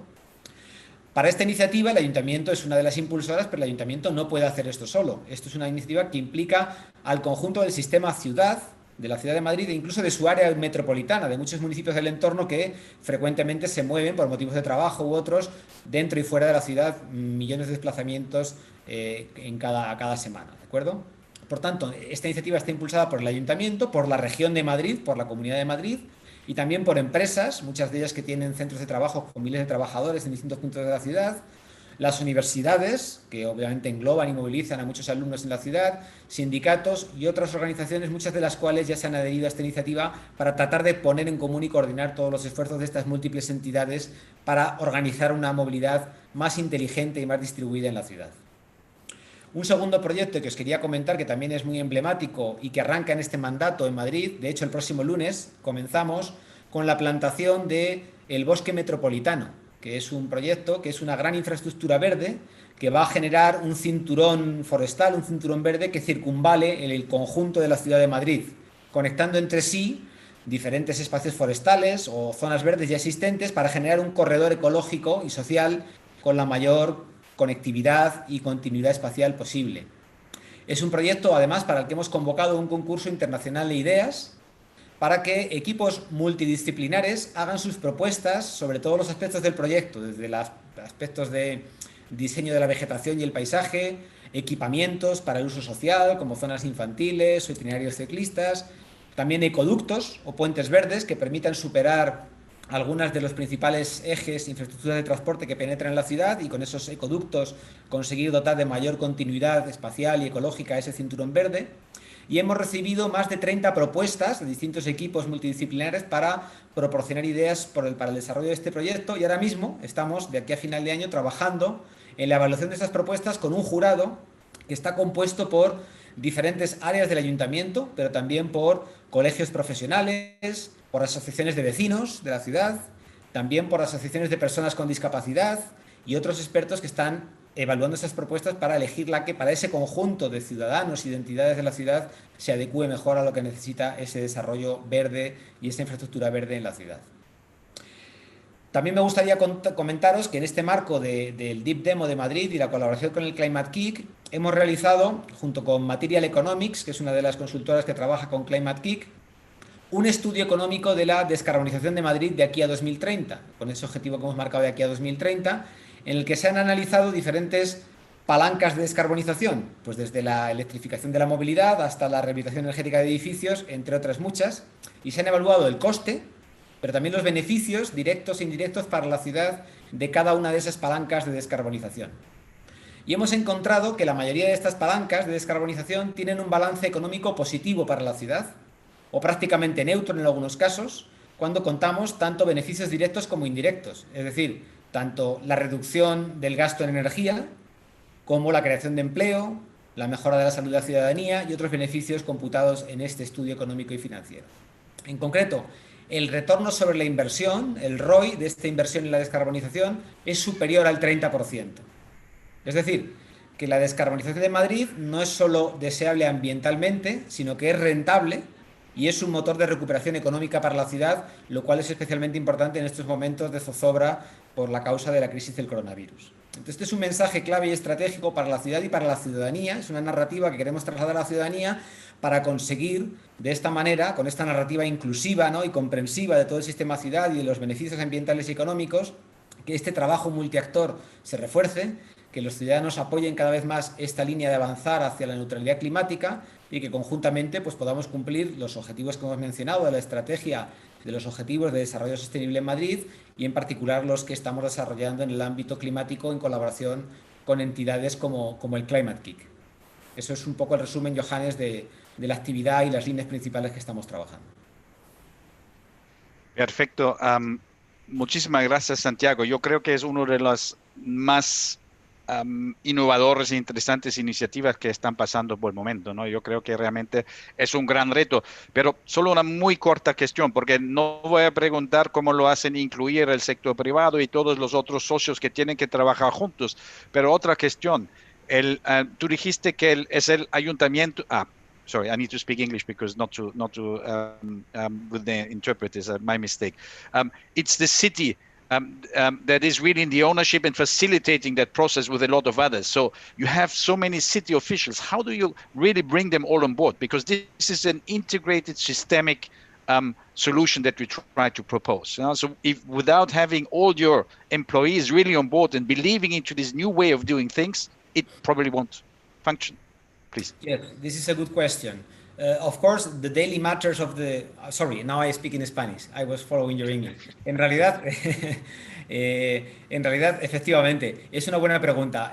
La gestión diaria del ayuntamiento tiene pues mucha inercia, ¿no? Muchas necesidades diarias que hay que atender y que a veces dificultan el poder salir a un enfoque de trabajo y una plataforma, digamos, atípica o diferente de la habitual. Pero sí que estamos consiguiendo que todas las áreas importantes del ayuntamiento, por supuesto medio ambiente, urbanismo internacional, economía, hacienda, coordinación territorial y alguna otra, tengan todas presencia, no de todos los técnicos y expertos, pero sí de al menos de 2 o 3 personas clave que están trabajando de manera continua, y de manera continua digo que prácticamente semanalmente tenemos una reunión de contacto, de desarrollo, de enriquecimiento de las iniciativas, para trabajar ya de por sí entre ellos juntos, fuera de su ámbito, de su área y departamento concreto, que ya es un enriquecimiento, ponerse en común todos ellos en un proyecto de innovación climática, pero no solo ellos, sino trabajando con expertos de la universidad, expertos de centros de investigación, con las empresas, porque las empresas, lógicamente, pueden canalizar y poner sobre la mesa muchos de los fondos que necesitamos para estos proyectos, muchos de los cuales, como decía antes, de hecho ya son rentables. A lo mejor necesitan un pequeño impulso público para ponerse en marcha, pero pueden arrastrar y movilizar recursos privados de las empresas muy fácilmente para que esta transformación tenga la escala y la intensidad que necesitamos. El ayuntamiento solo no lo puede hacer. Entonces realmente estamos construyendo una plataforma que está siendo muy rica en ese sentido y muy valorada por Climate Kick en general, por los partners en general, pero en particular por los propios empleados, los propios expertos y funcionarios del ayuntamiento que ven cómo sus proyectos enganchan, se enriquecen con otras iniciativas privadas, públicas, y así generan actuaciones más sinérgicas y más transformadoras de lo que cada uno en su departamento, con su propio presupuesto y su propia línea de acción, podría concebir de actuación de aquí al 2030, pero que queremos empezar ya inmediatamente a desplegar estos proyectos, aunque el objetivo más inmediato, entre comillas, de esa reducción de más del 55% en las emisiones sea para 2030, pero hay que empezar a trabajar ya para poder llegar a ese objetivo. Perfect. Thanks a lot, Santiago. And just to remind our participants, Santiago is also available then for questions. Put it in the chat or raise your hand then afterwards when we have the time. So thanks a lot. Now we're doing a switch. We're switching continents, and we're also switching the level. We're gonna go to the regional level, to the region of Paraná in Brazil. Geraldo Luis Farias. You will tell us in a second a little bit more what is Paranacidade, but basically it's a state institution that supports its municipalities within its own territory in achieving the SDGs, in doing urban planning, in trying to reinforce the development efforts. You yourself, you're a forest engineer and a specialist in public administration with a very long-standing experience within Paranacidade, also within lecturing on environmental topics and urban planning topics. Geraldo, please, the floor is yours.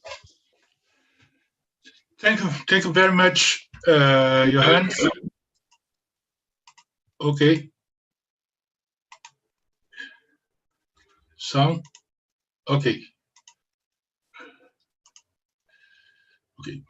Thank you. I was very happy with the invitation because it's always good to be able to show a little of the work that we are doing here with many partners and seeking to achieve the objectives and their goals, and to take the advantage and congratulate the Territorial Network for Sustainable Human Development Initiative, RTF UNDP, the Brussels office, and his partners for this meeting. I'd like,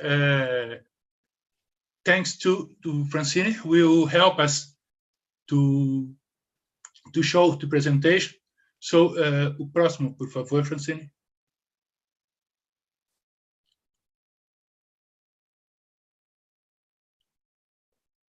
Okay. The second one, please. Yeah, I'm sorry, 1 second, but I have lost the control of I was just reshare. I'm sorry, 1 second. Oh, that's it. Yeah, that's it. Thanks a lot. The idea is to remind them that our country, Brazil, is located at the South America, with border with Argentina, Paraguay, and our state is in south of Brazil, in border with São Paulo state at north and Santa Catarina at the south. 11.5 million people live here, and 85% of the population lives at the urban area. The estimated people that 92% will be live in urban areas, and 23rd, our capital is Curitiba, and we have 399 municipalities, 399 local governments. The next, please. Okay, under coordination at the State Secretary of Urban Development and Public Works, Paranacidade, through its 6 regional offices, has the mission to promote urban and regional development, institutional capacity building, use financial research, and technical assistance for all the municipalities. The next, please. This morning, when Hofstad at the UN Habitat said something about visualization, is to connect with the real life. So the idea that we will show you, try to show you, is that what we are doing to show the SDGs to the real life. First of all, we are working with the regional association, something like similar to AC that Stefan will talk about in the morning. And we have 19 regional associations, and 16 of them, we already have a commitment to improve the SDGs in their regions. And this action, we are having to with each municipality, and we already have 359 municipalities that already are working in some way now with your own actions with SDGs. The next, please. Trying to reinforce in our priority SDG, natural that all of them are integrated, but our mission improves our actions. For example, with a comprehensive plan, which shows the debates with the public people when they decide what a kind the action they priority in the action plan. We use it in all municipalities. We have a federal law who identifies some municipalities we must have it. In our states, the municipalities will only sign finance agreements or transfer non-refundable research for actions if they already have a comprehensive plans. So they can have idea to put the SDGs in their comprehensive plans. The next, please.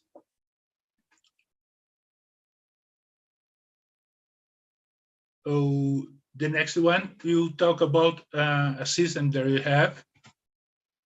Are you listening to me? Oh, okay. The next one is about the system that we have. That is, we provide access to interactive consultations and maps for georeferenced data to indicators for all 309 municipalities.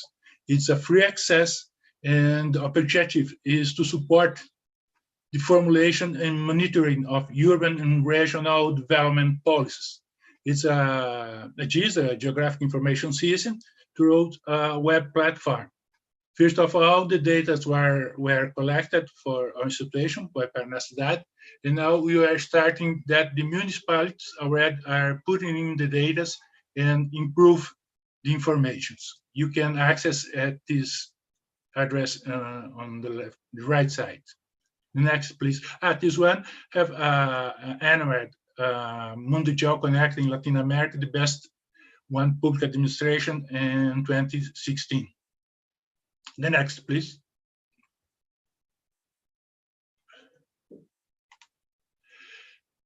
One of the things that is necessary to improve, to make real the SDGs, is financing cities.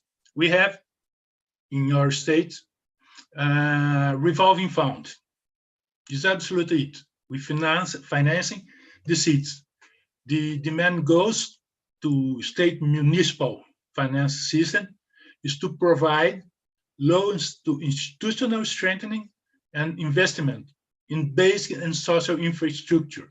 And all municipalities are capable to be able to take it.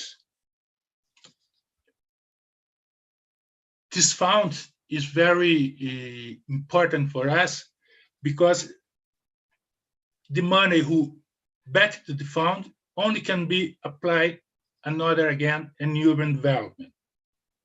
So we have money to help the municipalities to improve the SDGs. Because all the actions that we are doing since 2016, we are connecting, we are linking with the SDGs, and now we are starting working with the new urban agenda. The next, please. Okay, with COVID in Brazil, have as March, we have start the COVID pandemic. Then everybody was going home, and the municipalities, and we have a big talk with municipalities.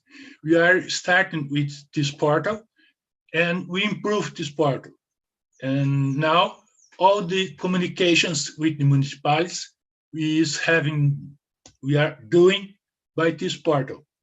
We don't need more travel to our regional office. We are changed all communications since any documents that we need to change, we are doing here. You have the address here, is a free access to, just only natural, have some areas or you need a login because the level or the commitment, the documents they are put in there. The next, please, Francine. And social participation. We love it, and the states, we are very happy because our governor was the superintendent at Paraná Cidade and the secretary of the state of urban development. And now he's the governor. When he was the secretary, he decided that our council will be created by law to guarantee the permanence when the government changes. It's only, I think there's only one in Brazil that still are working. This idea is to reinforce in the municipalities with the council, which are part of the comprehensive plan too.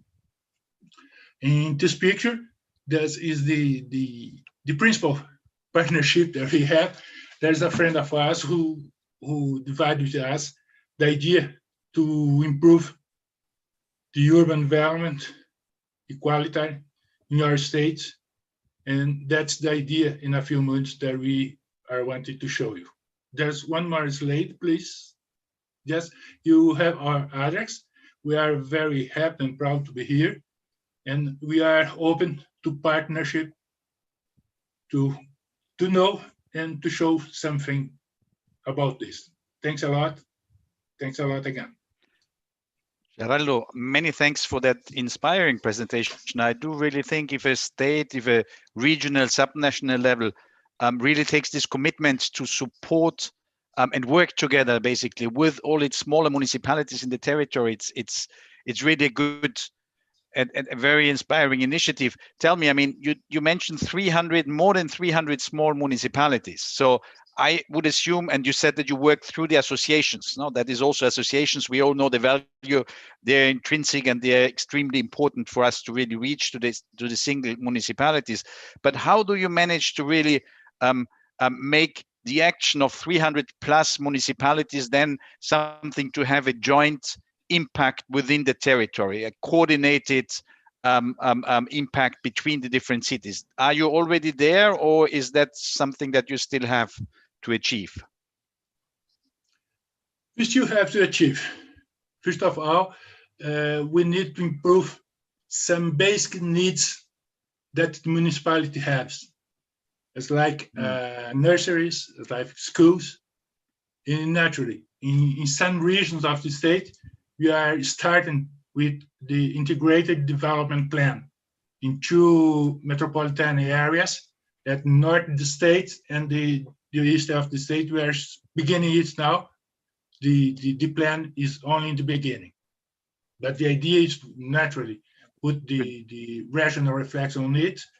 And we have some jobs, some works with the regional associations too. But we need improve. Maybe we can be having a partnership too with art. With pleasure. With art with us. Muito obrigado, Geraldo. Many thanks. I mean, I'm sure there will be questions later on to come back. This is one more reminder to all of you that are listening in. If you have suggestions, questions, just put it in the chat or later on raise your hand. We will now continue and we come to Adriana Acosta. It's a specific pleasure to welcome her first through video only, as I said, but then also available for questions. She's connected also with our very close colleague from UNDP Cuba, Ricardo Nunez. Adriana is the Deputy Director of the Directorate of Strategic Development of the Ministry of Economy and Planning in Cuba, an economist by profession. She's very much concerned with the National Plan for Economic and Social Development until 2030 in Cuba, that is very closely interlinked with the 2030 agenda. She's also a member of the National Group of the implementation of the 2030 Agenda for Sustainable Development. The experience she's going to tell us about in that video is a very interesting one. It's called the SDG Lab, and it really is a culmination point of Cuba's commitment to work at the territorial level with many different actors, starting from the universities, the municipalities, civil society, all kind of actors working together in a very coordinated fashion. And let's see what kind of results there already are. Francini, could you please start the video of Adriana? Thank you. Muy buenas tardes, mi nombre es Adriana Costa Echevarría, soy la subdirectora de Planificación Estratégica y Desarrollo del Ministerio de Economía y Planificación, organismo que lidera el Grupo Nacional para la Implementación de la Agenda 2030 y ha conducido los trabajos de elaboración del Plan Nacional de Desarrollo Económico y Social hasta el 2030. Para mí es un gusto en la tarde de hoy presentarles a todos ustedes los resultados que ha alcanzado el país en la implementación de la plataforma tecnológica y de diálogo para el fortalecimiento del seguimiento a los ODS en el país. El laboratorio ODS en Cuba, como también se le conoce, es una plataforma tecnológica interinstitucional y participativa que ha permitido monitorear el avance a nivel nacional y la territorialización de los ODS. Segundo, presentar las principales acciones y programas mostrando la alineación de los ODS con el Plan Nacional de Desarrollo Económico y Social hasta el 2030. Mostrar el comportamiento de los indicadores ODS que forman parte del Marco Nacional de Indicadores. Favorecer el análisis multisectorial y multiactoral para visualizar y redefinir las prioridades y asignación de financiamientos. Y también promover la implementación de iniciativas aceleradoras para el avance en las metas ODS. Mencionar que el Plan Nacional de Desarrollo Económico y Social hasta el 2030 y la Agenda Global ODS están íntimamente relacionados, puesto que en los 6 ejes estratégicos del Plan Nacional de Desarrollo se vincula con todos los ODS de la Agenda 2030. Esta plataforma ha permitido el manejo de información relativa a las iniciativas y proyectos que se implementan en el país para el cumplimiento de la Agenda 2030, información también de la diversidad de actores que confluyen para el cumplimiento de estos ODS, tanto actores del sector estatal, del sector no estatal, de las organizaciones de la sociedad civil, de la academia, de los centros de investigación, es decir, una multiplicidad de actores como plantea la Agenda 2030 que confluyen para su implementación. Esta plataforma también incluye información relativa a los indicadores ODS, la incidencia también de estas iniciativas en los grupos en condiciones de vulnerabilidad, en los grupos etarios de la población, información también relativa a la territorialización de estas iniciativas y a las fuentes de financiamiento que se destinan para el cumplimiento de la agenda en el país, y ha impulsado esta plataforma las mediciones de las estadísticas y el análisis, sobre todo en estos temas, la innovación y la transferencia de tecnologías y conocimientos hacia el país, el desarrollo de programas y políticas integradas para el cumplimiento de la agenda y sobre todo la gobernanza efectiva en términos de productividad, incremento de la eficiencia, de incorporación de actores, de participación y de inclusión y resiliencia. La imagen del laboratorio ODS es la que se muestra en pantalla actualmente. Podemos observar que actualmente están recogidas en la plataforma 329 iniciativas, que son todos aquellos programas, servicios, proyectos y acciones que están realizando las entidades que determinan producciones y servicios que consumen los ciudadanos, tributando o generando impactos en el cumplimiento de la Agenda 2030. En estas 329 iniciativas confluyen un total de 55 actores liderando estas iniciativas y otro conjunto de 151 actores o entidades que participan en su ejecución y en su cumplimiento. También se muestra información relativa a la territorialización, como se muestra más abajo. En el mapa de Cuba permite la localización tanto a nivel de provincia como a nivel de municipio, de dónde se están realizando estas iniciativas. En el apartado de la concentración nos permite ver la cantidad de iniciativas que están alineadas a cada uno de los objetivos de desarrollo sostenible y un poco ver la cantidad de estas iniciativas que contribuyen al cumplimiento de estos ODS. La concentración también define diferentes niveles de incidencia por parte de los actores públicos en el cumplimiento de la Agenda 2030 en el país. Respecto a las instituciones y actores que están vinculados en la implementación de estas iniciativas, permite ver la cantidad de iniciativas de un actor que tributan a cualquiera de estos ODS, y también permite conocer los actores cuyos trabajos tienen un impacto en las mismas áreas, lo que posibilita la colaboración entre estos actores y el diálogo horizontal entre ellos para el cumplimiento y llevar a cabo exitosamente estas iniciativas. Los grupos en condiciones de vulnerabilidad y los grupos etarios refleja cómo estas iniciativas impactan en estos grupos, y aporta también la identificación de los grupos de personas que requieren la incidencia de acciones focalizadas en términos de políticas públicas para el mejoramiento de la situación actual y el beneficio de esos grupos focalizados, y también permite ver un análisis con enfoque de género e inclusión social, aspectos que son transversales al cumplimiento de la Agenda 2030 y que no se pueden dejar de tener en cuenta. La plataforma también permite ver el aporte de la cooperación internacional en el cumplimiento tanto del Plan Nacional de Desarrollo Económico y Social al 2030 como de los ODS, a partir de las iniciativas que declaran como fuente total o parcial el financiamiento a través de la cooperación internacional. Respecto a los indicadores ODS, actualmente la plataforma muestra un conjunto de los 122 indicadores, es decir, mostrará a futuro los 122 indicadores ODS que producirá el país para monitorear el avance hacia el logro de las metas pactadas de la Agenda 2030. En la pantalla se puede ver actualmente uno de estos indicadores como se muestra en la plataforma, es decir, la línea histórica del indicador y la proyección hacia el 2030. Un aspecto central de esta plataforma es la territorialización y la localización de los ODS en Cuba. Actualmente la plataforma expone los esfuerzos de las entidades de los distintos niveles de gobierno, tanto nacional, provinciales y municipales, para contribuir con los ODS y promover el desarrollo sostenible e inclusivo en cada uno de sus territorios. Demuestra la puesta en valor de las capacidades endógenas de los territorios y su conexión con los ODS de la Agenda 2030. Esta plataforma permite el mapeo de las iniciativas propias desarrolladas por las provincias y los municipios, tanto las iniciativas que tienen que son iniciativas a nivel nacional y tienen una incidencia en el territorio, como aquellas iniciativas que se realizan con los recursos endógenos de los territorios y son iniciativas propias de cada uno de ellos, posibilitando el mapeo tanto de las iniciativas como los actores nacionales que impactan en el cumplimiento de estas iniciativas en cada una de las provincias y municipios del país.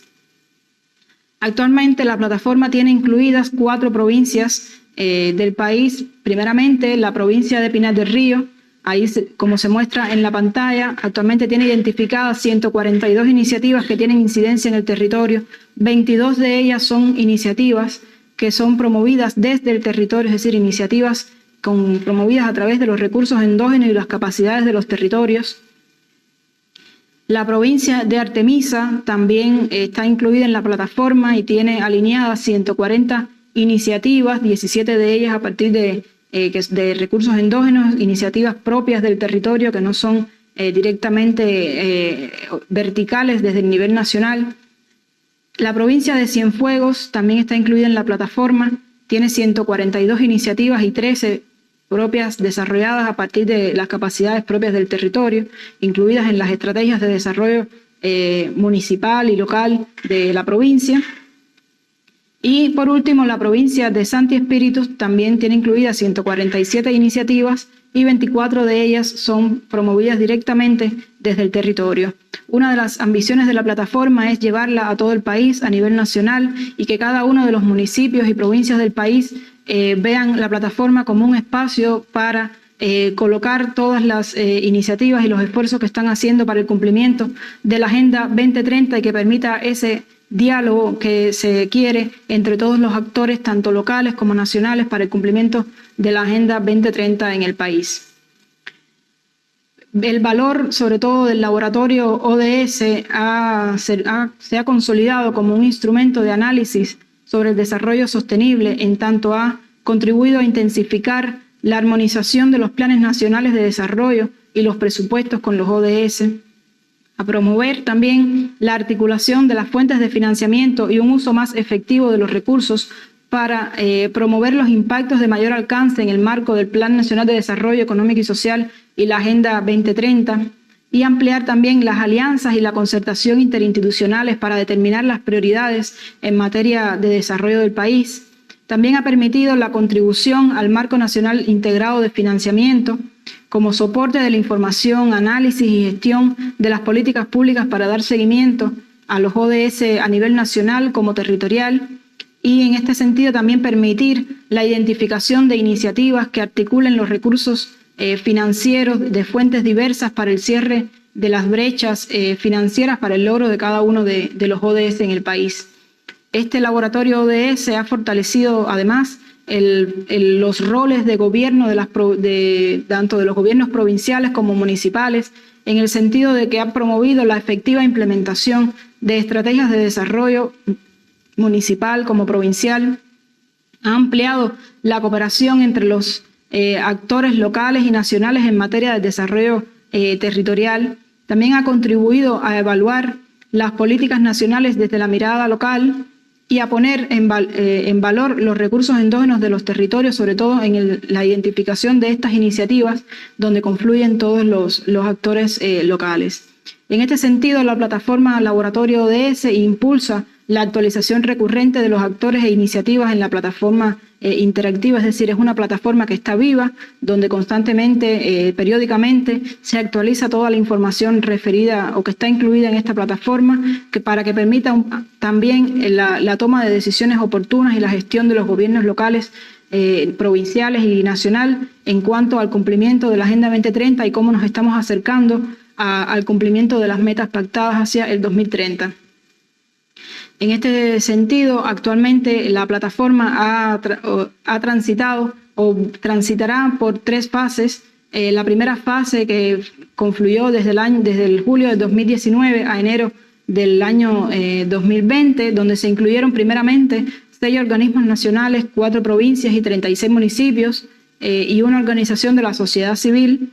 La segunda fase, que es la que nos encontramos actualmente, estamos incorporando 10 nuevos organismos nacionales, 2 provincias y sus municipios, 5 organizaciones de la sociedad civil y una universidad, la Universidad de las Ciencias Informáticas.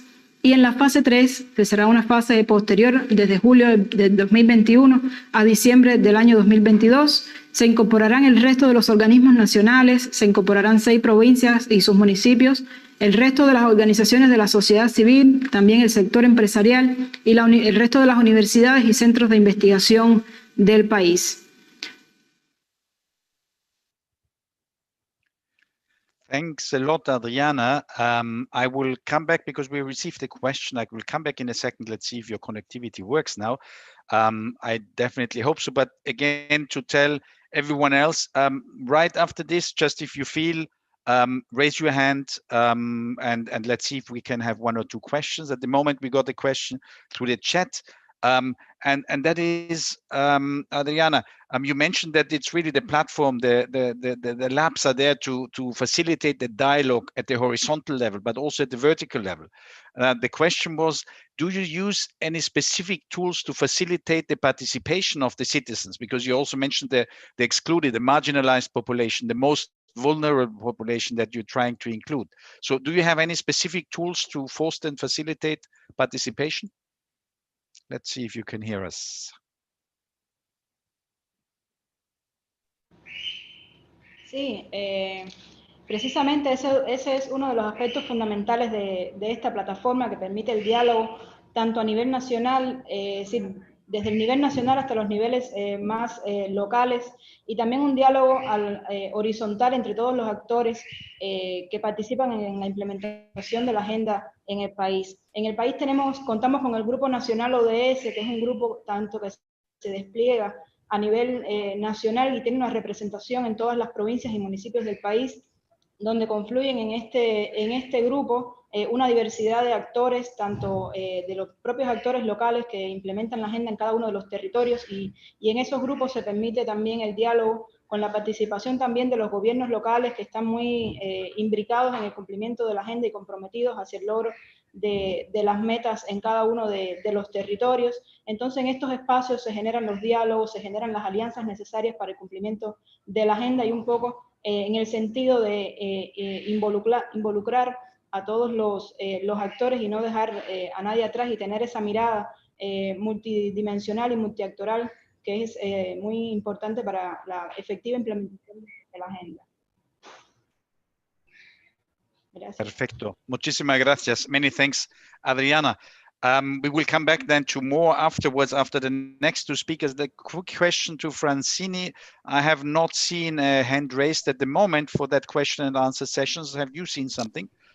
No, there is no one so far have. So we wait a little bit. I think it takes a little bit of time to get used to this kind of virtual things. Again, we will continue, but please feel free to raise your hand from now on, and then we can take you right after the next speaker if you have a question, or otherwise continue through WhatsApp or through the chat to ask us questions.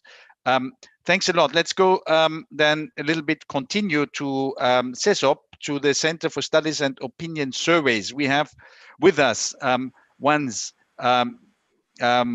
João Antonio, who is the Director of Political Polls of the Center of Studies Opinion Surveys of the Catholic University of Lisbon. He works since 2005 as a social researcher within CESOP. Now he's the Director of all political polls, and also he has a large history of research to the study of intercultural relations. And he is most prominently for this, what we're doing today, discussing today, the coordinator of the Municipal Sustainability Index, ISM, which I come to in a second. And we have, we are glad to have also his colleague Joana Abreu, who works with him in the center in CESOP, also on the Municipal Sustainability Index. This index is now very interesting because it is it's an index that helps the municipalities of Portugal to measure their advances towards the SDGs, and at the same time you bring them together and you bring the actors of the municipalities together in order to foster that partnerships and joint actions. We're going to hear from both of you. I'm not sure who starts, but I do think Joana is the one that will start and gives a short presentation in French, and then followed by João. Please, Joana. Can you share the PowerPoint, please?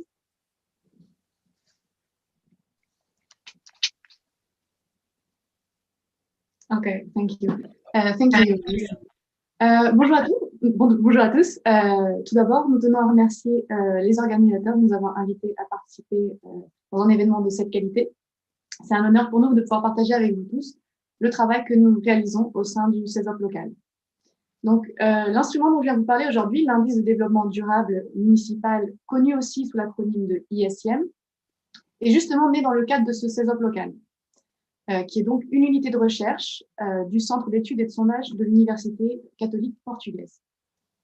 Donc, ce projet, il a initié en 2016 et donc il avait pour objectif d'amener l'agenda 2030 aux municipalités portugaises, car elles sont des acteurs essentiels pour que l'on puisse faire de l'agenda 2030 une réalité. Donc, notre ambition était de créer des outils qui faciliteraient du coup l'intégration du concept de développement durable dans les politiques de gestion du territoire. Nous avons donné la priorité à la construction de l'ISM, car il nous semblait que pour pouvoir agir en faveur des 17 objectifs de développement durable, il fallait d'abord que les mairies connaissent les points forts et les points faibles de leur territoire et qu'ils puissent identifier quels objectifs et cibles nécessitaient une plus grande attention de leur part. Next slide, please. Donc, la construction de l'ISM est faite en collaboration directe avec les mairies qui appartiennent à notre réseau CESOP local. Chaque année, l'instrument est revu entièrement à travers un processus en 4 temps. Donc, lors d'une première phase, l'équipe interne du CESOP local envoie des propositions aux membres du réseau. Ces propositions sont débattues d'abord sur un forum online de notre site internet CESOP local, et ensuite, on se réunit physiquement en temps normal lors de réunions de travail où l'on conclut le débat et valide les propositions en question.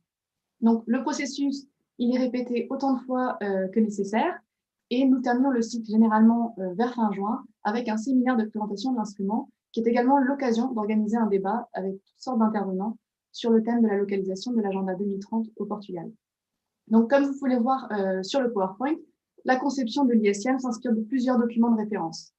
Donc, au-delà de la liste officielle des indicateurs de l'ONU, nous tentons aussi de nous aligner avec les indicateurs proposés par l'OCDE et par l'Eurostat dans leurs rapports respectifs.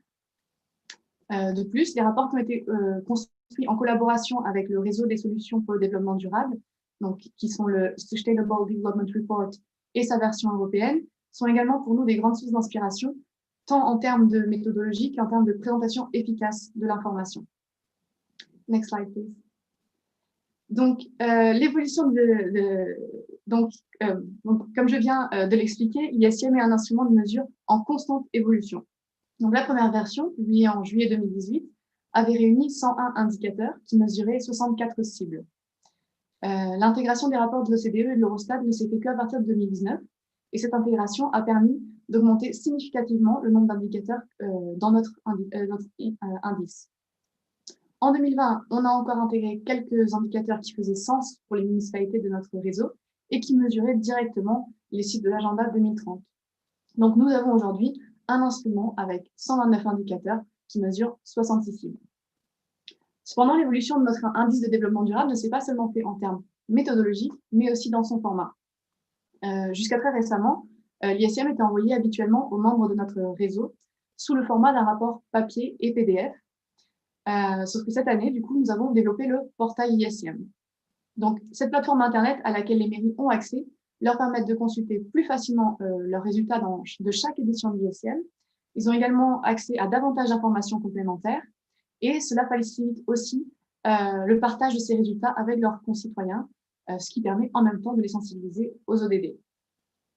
L'un des principaux critères de sélection des indicateurs étant le fait qu'ils doivent avoir des données statistiques pour toutes les municipalités portugaises, fait que nous avons l'ISM déjà calculé pour tous. Du coup, à partir de maintenant, nous offrons à toutes les mairies de Portugal l'accès gratuit au portail ISM, où du coup, ils pourront consulter leurs résultats dans les 2 premières éditions de l'ISM. Next slide, please. Donc, aujourd'hui, nous avons un réseau, notre réseau CESOP local réunit 21 mairies de municipalités très diverses en termes de localisation géographique, mais aussi en termes de contexte socio-économique. Cependant, au-delà des mairies, nous avons toujours cherché à nous associer avec d'autres types d'entités, tant au niveau national qu'international. Nous sommes donc membres du réseau des solutions pour le développement durable. Dès que nous le pouvons, nous collaborons avec le programme Art Initiative du PNUD.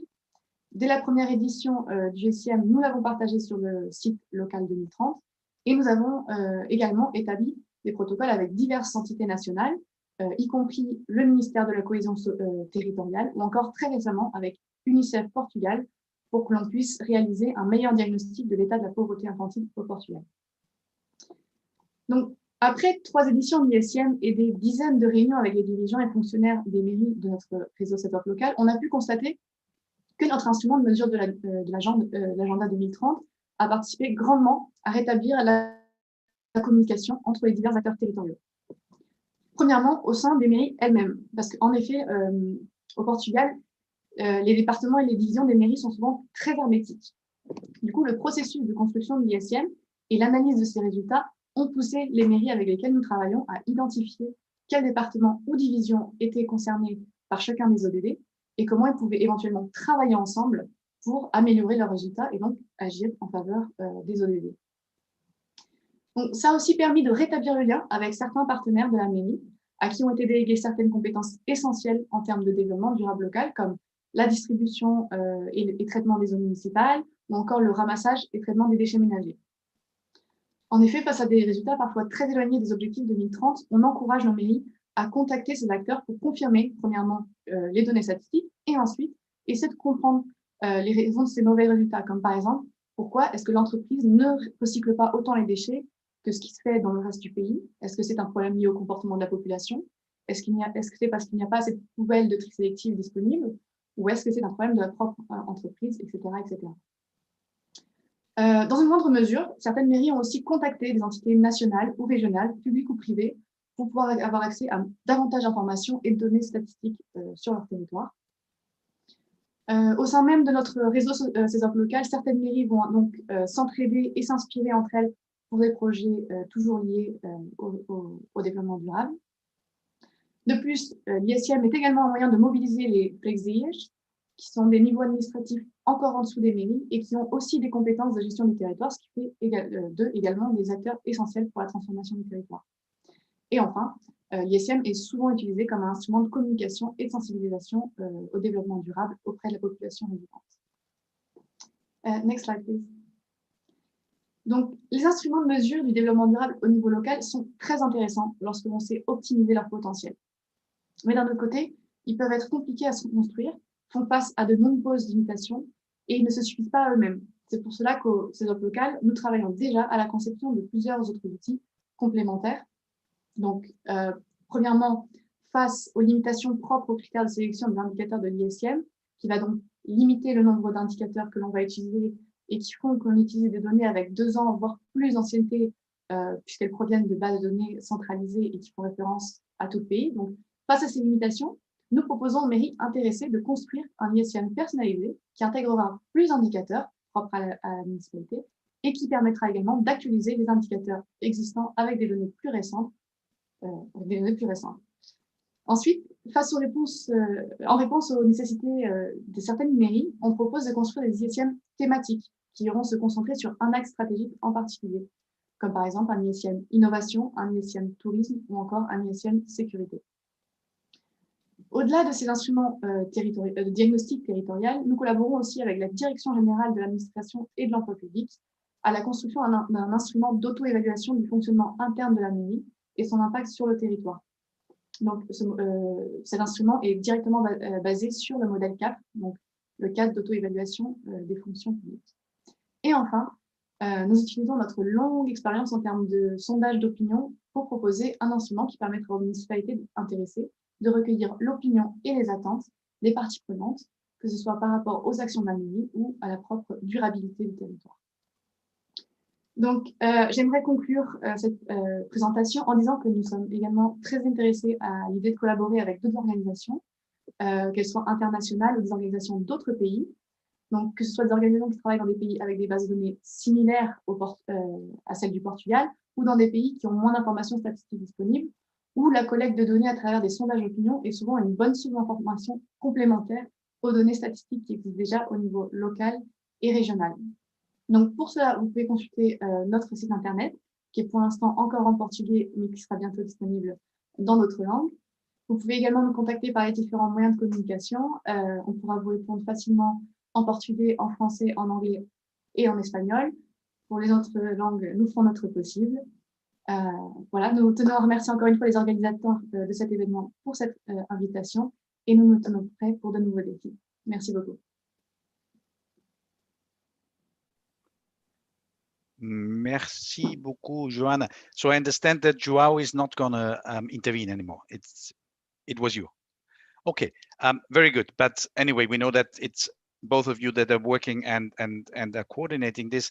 I get one question on my chat box that says it's very interesting to see what you're specifically doing on the monitoring of the SDG, also bringing partners together. My question would be, what can, if you have an ideal scenario, what would you think that universities should and could do even more than what you're doing now in order to help implementing the SDGs at the local level?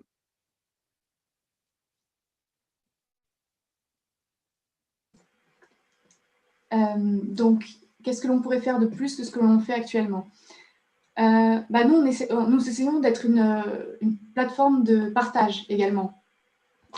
Exactement pour tout ce qui est comme bonne pratique. Nous n'avons pas encore réussi à mettre tout à fait en place cette plateforme parce que cela demande également la participation active des mairies. Et malheureusement, au Portugal, les mairies n'ont pas forcément les ressources ni humaines ni en temps pour cela. Donc, nous, ce qu'on essaie de faire avec le CESOP local, c'est justement de les aider à faire ce qu'ils ne peuvent pas faire par ce manque de temps et par ce manque de personnel. Mais justement, au sein de notre réseau, comme je l'ai dit plus tôt, nous essayons d'incentiver nos mairies à travailler aussi ensemble parce que nous avons des mairies plus grandes, avec plus de moyens et plus de personnel, et nous avons aussi des mairies très petites, avec très peu de personnel, et du coup, nous essayons qu'ils puissent partager leur expérience les uns avec les autres.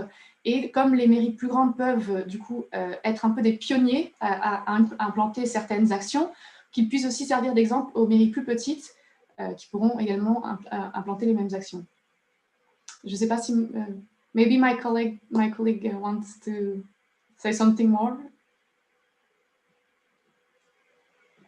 I'm not here. I can hear you, Johannes. Reason, because otherwise, let me give a second question that came in, and then maybe Joao can then address this one additionally and the other one. The next one would be from Hanne.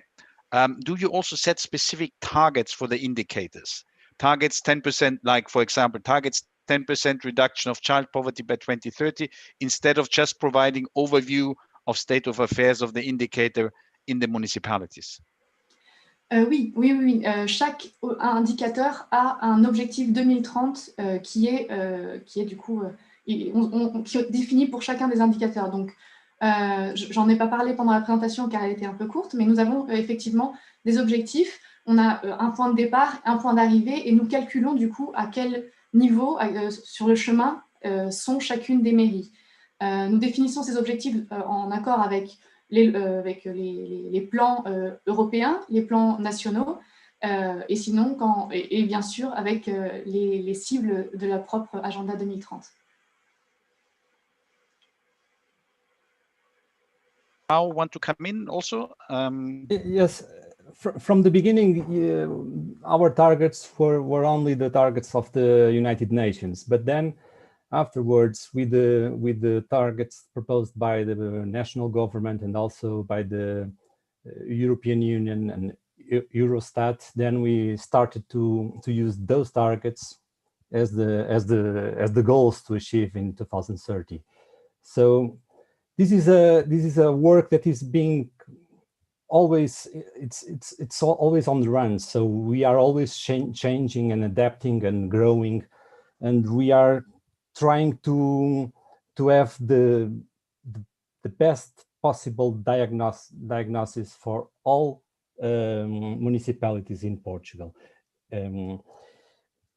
One thing that is important to share now is that we can at this precise moment we can have the diagnosis for all the municipalities in the country by each SDGs. So for each SDG, we can have a map of the country, like where we are at this precise moment, and this is very important. The other thing is that we, as like in Cuba, they are mapping the initiatives. That's a complementary way to do it. So we would also like to do that, to have a map of initiatives. But we have at the moment we don't have that. But that's one thing we definitely want to have in the future. Thank you, Joao, and thank you, Joanna. Definitely very interesting initiative. So we heard about from a city government, we heard from a regional government, national government, university, and now we're going to do also a little bit of a self-promotion. Now we are hearing from UNDP and from Luana Natali, who is the head of governance of the governance unit in UNDP Guinea-Bissau. She's there coordinating all peace building and good governance initiatives in the African country. She is with UNDP since 2013. We also know her. She worked for a while with us in the UNDP Art Initiative, but she has also much more experience than also with the European Union delegation to the United Nations in New York, with the Council of Europe and the United Nations Office for Coordination of Human Affairs. Luana, I know that you have recently launched with the overall UN sector, with a couple of other agencies and partners, a platform that is called NanoMon, that is really supposed to exactly do what we're talking about, to really start a dialogue between the civil society with the government, a dialogue between different civil society organizations virtually that needs to be then also linked to real dialogues in the territory, I think. But please tell us a bit more, Luana, over to you. Thanks so much, Johannes, and thanks also to all organizers for the invitation to be part of this interesting panel. It was already very good to hear all the experiences coming from the various continents. I will jump into the presentation of NanoMod, but before, I think it's important to provide at least a bit of context to understand the dynamic of setting up such a multi-stakeholder partnership here in Guinea-Bissau, as I'm not so sure that everyone is fully aware of the country and the context. Guinea-Bissau is a small island developing state in West Africa that since independence in the 70s has struggled very much with democratic governance and institutional stability.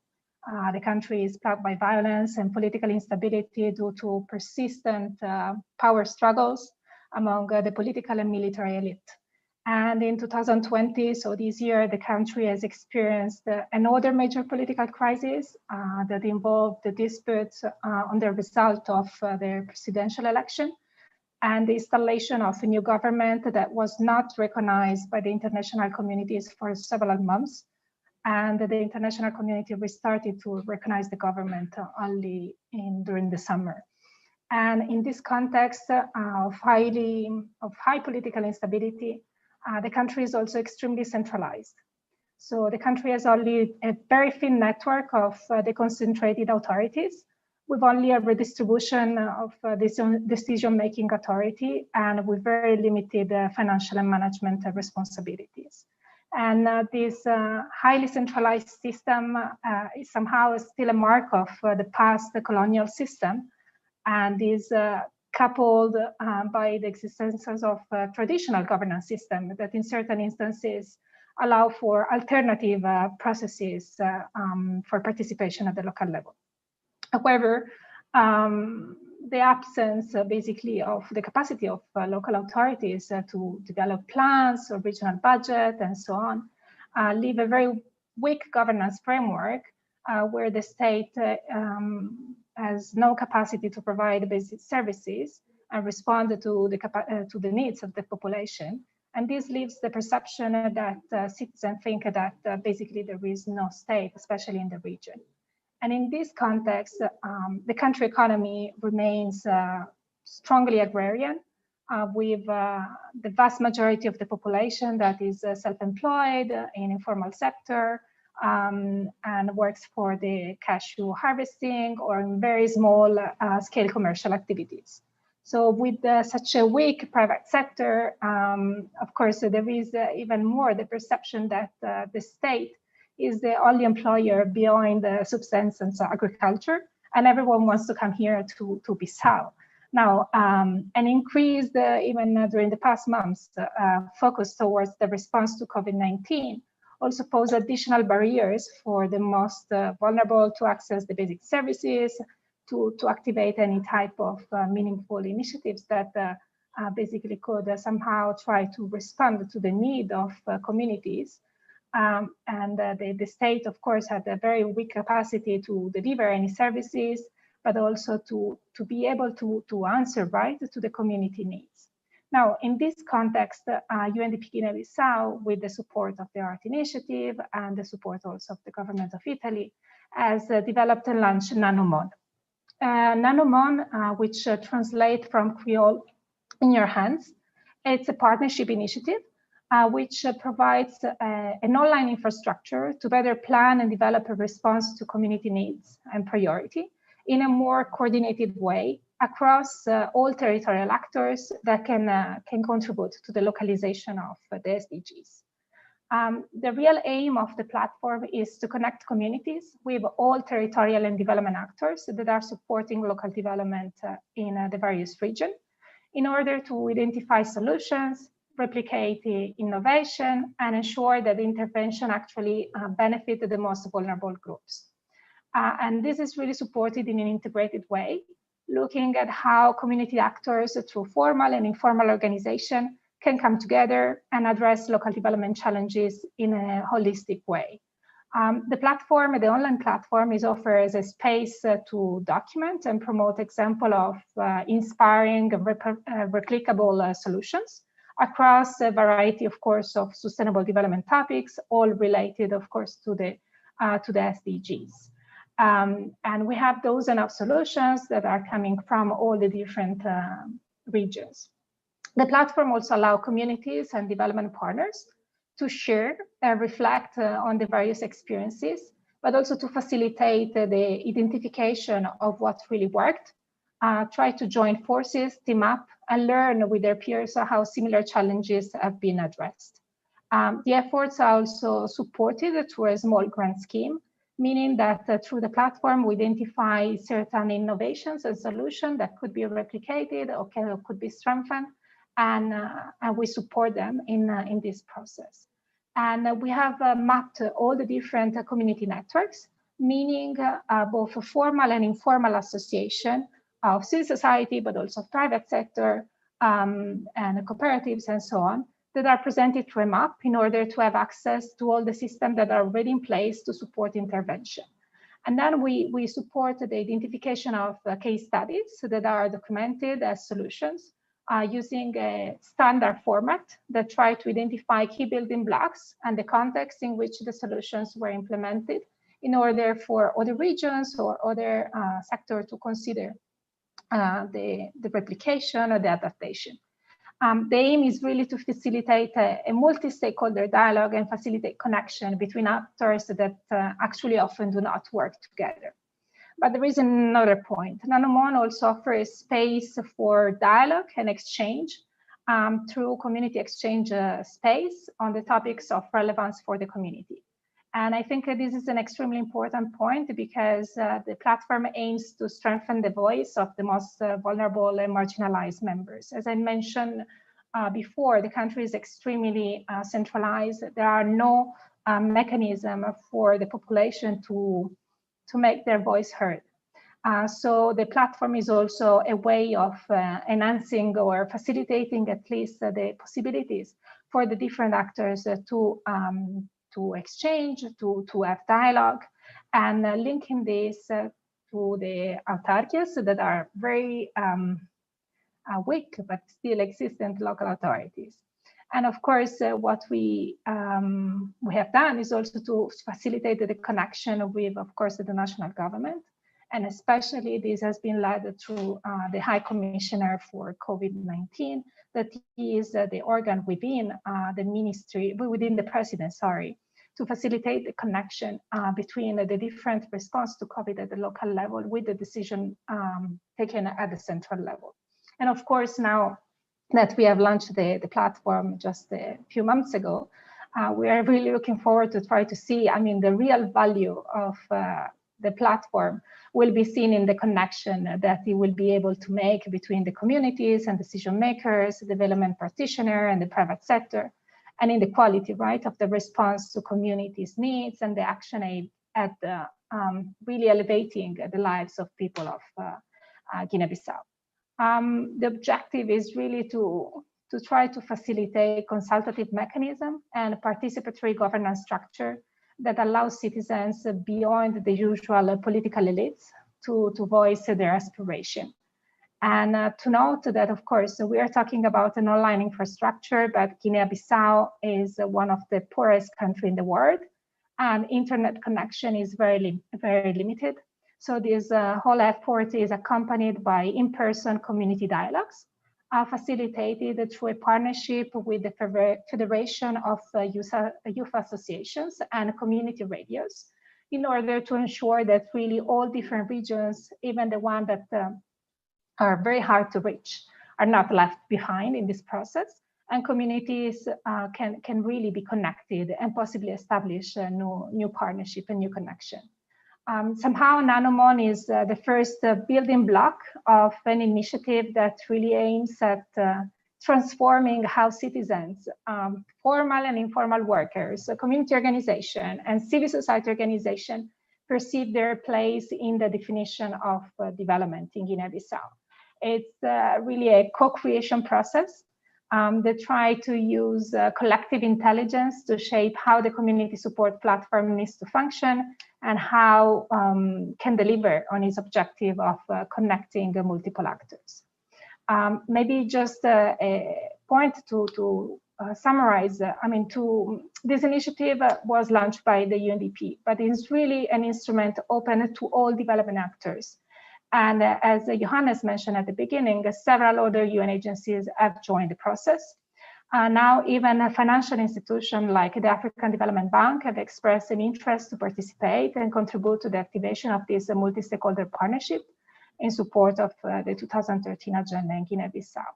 And of course, in a context that is strongly marked by some pervasive exclusionary patterns and extremely polarized, even within a civil society organization, and with a strong delinking of remote areas in the rural areas and the urban center, and especially from all central government structures.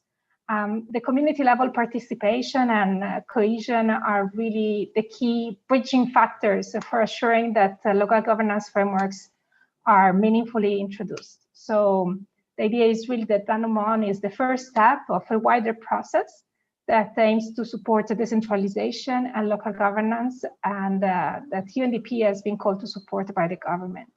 And we truly believe that, through an enhanced community resilience, through stronger representation and participation of the communities and the activation of these partnerships, especially including in the relationship with authorities, as well as through innovative and inclusive governance development practices, we can support strong peace dividends and hence support the local implementation of the SDGs and sustain peace here in Guinea-Bissau. Thank you. Thanks a lot, Luana.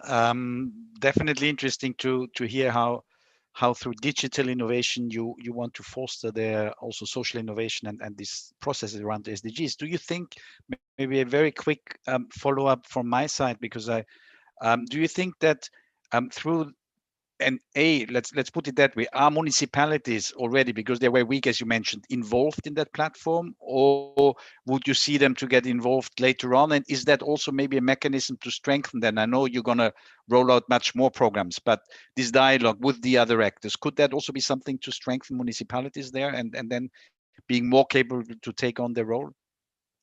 Yes, definitely. We are supporting the organization of these community dialogues, and local authorities, of course, are invited, as actually are also traditional leaders and other, authorities, right, that have a say in the regional, in the development of the different sectors and regions. In a few regions, these mechanisms have been already institutionalized. We do hope, of course, that we can get to a stronger formalization of this mechanism, and this will result also in a stronger capacity by local authorities to engage in a dialogue with their population. Definitely, there is so much to do to support the capacity of local authorities, which, as I said before, and as you mentioned, are extremely weak. But of course, opening up the space of having conversation with the population is already a very first important step, because as I mentioned before, the perception is that the state is not even present, right, in the regions. So at least starting having this discussion open up the opportunity to reflect a little bit better how the state can actually support and ensure the delivery of certain services and be there to build that trust and social contract that is so much needed between the state and the citizens. Many thanks, Luana. So far we have 6 minutes left, and I have 2 questions here that came in. One is to Cuba, Adriana. A colleague wants to know, how do you foster social innovation within the SDG labs? Maybe a very short answer, please.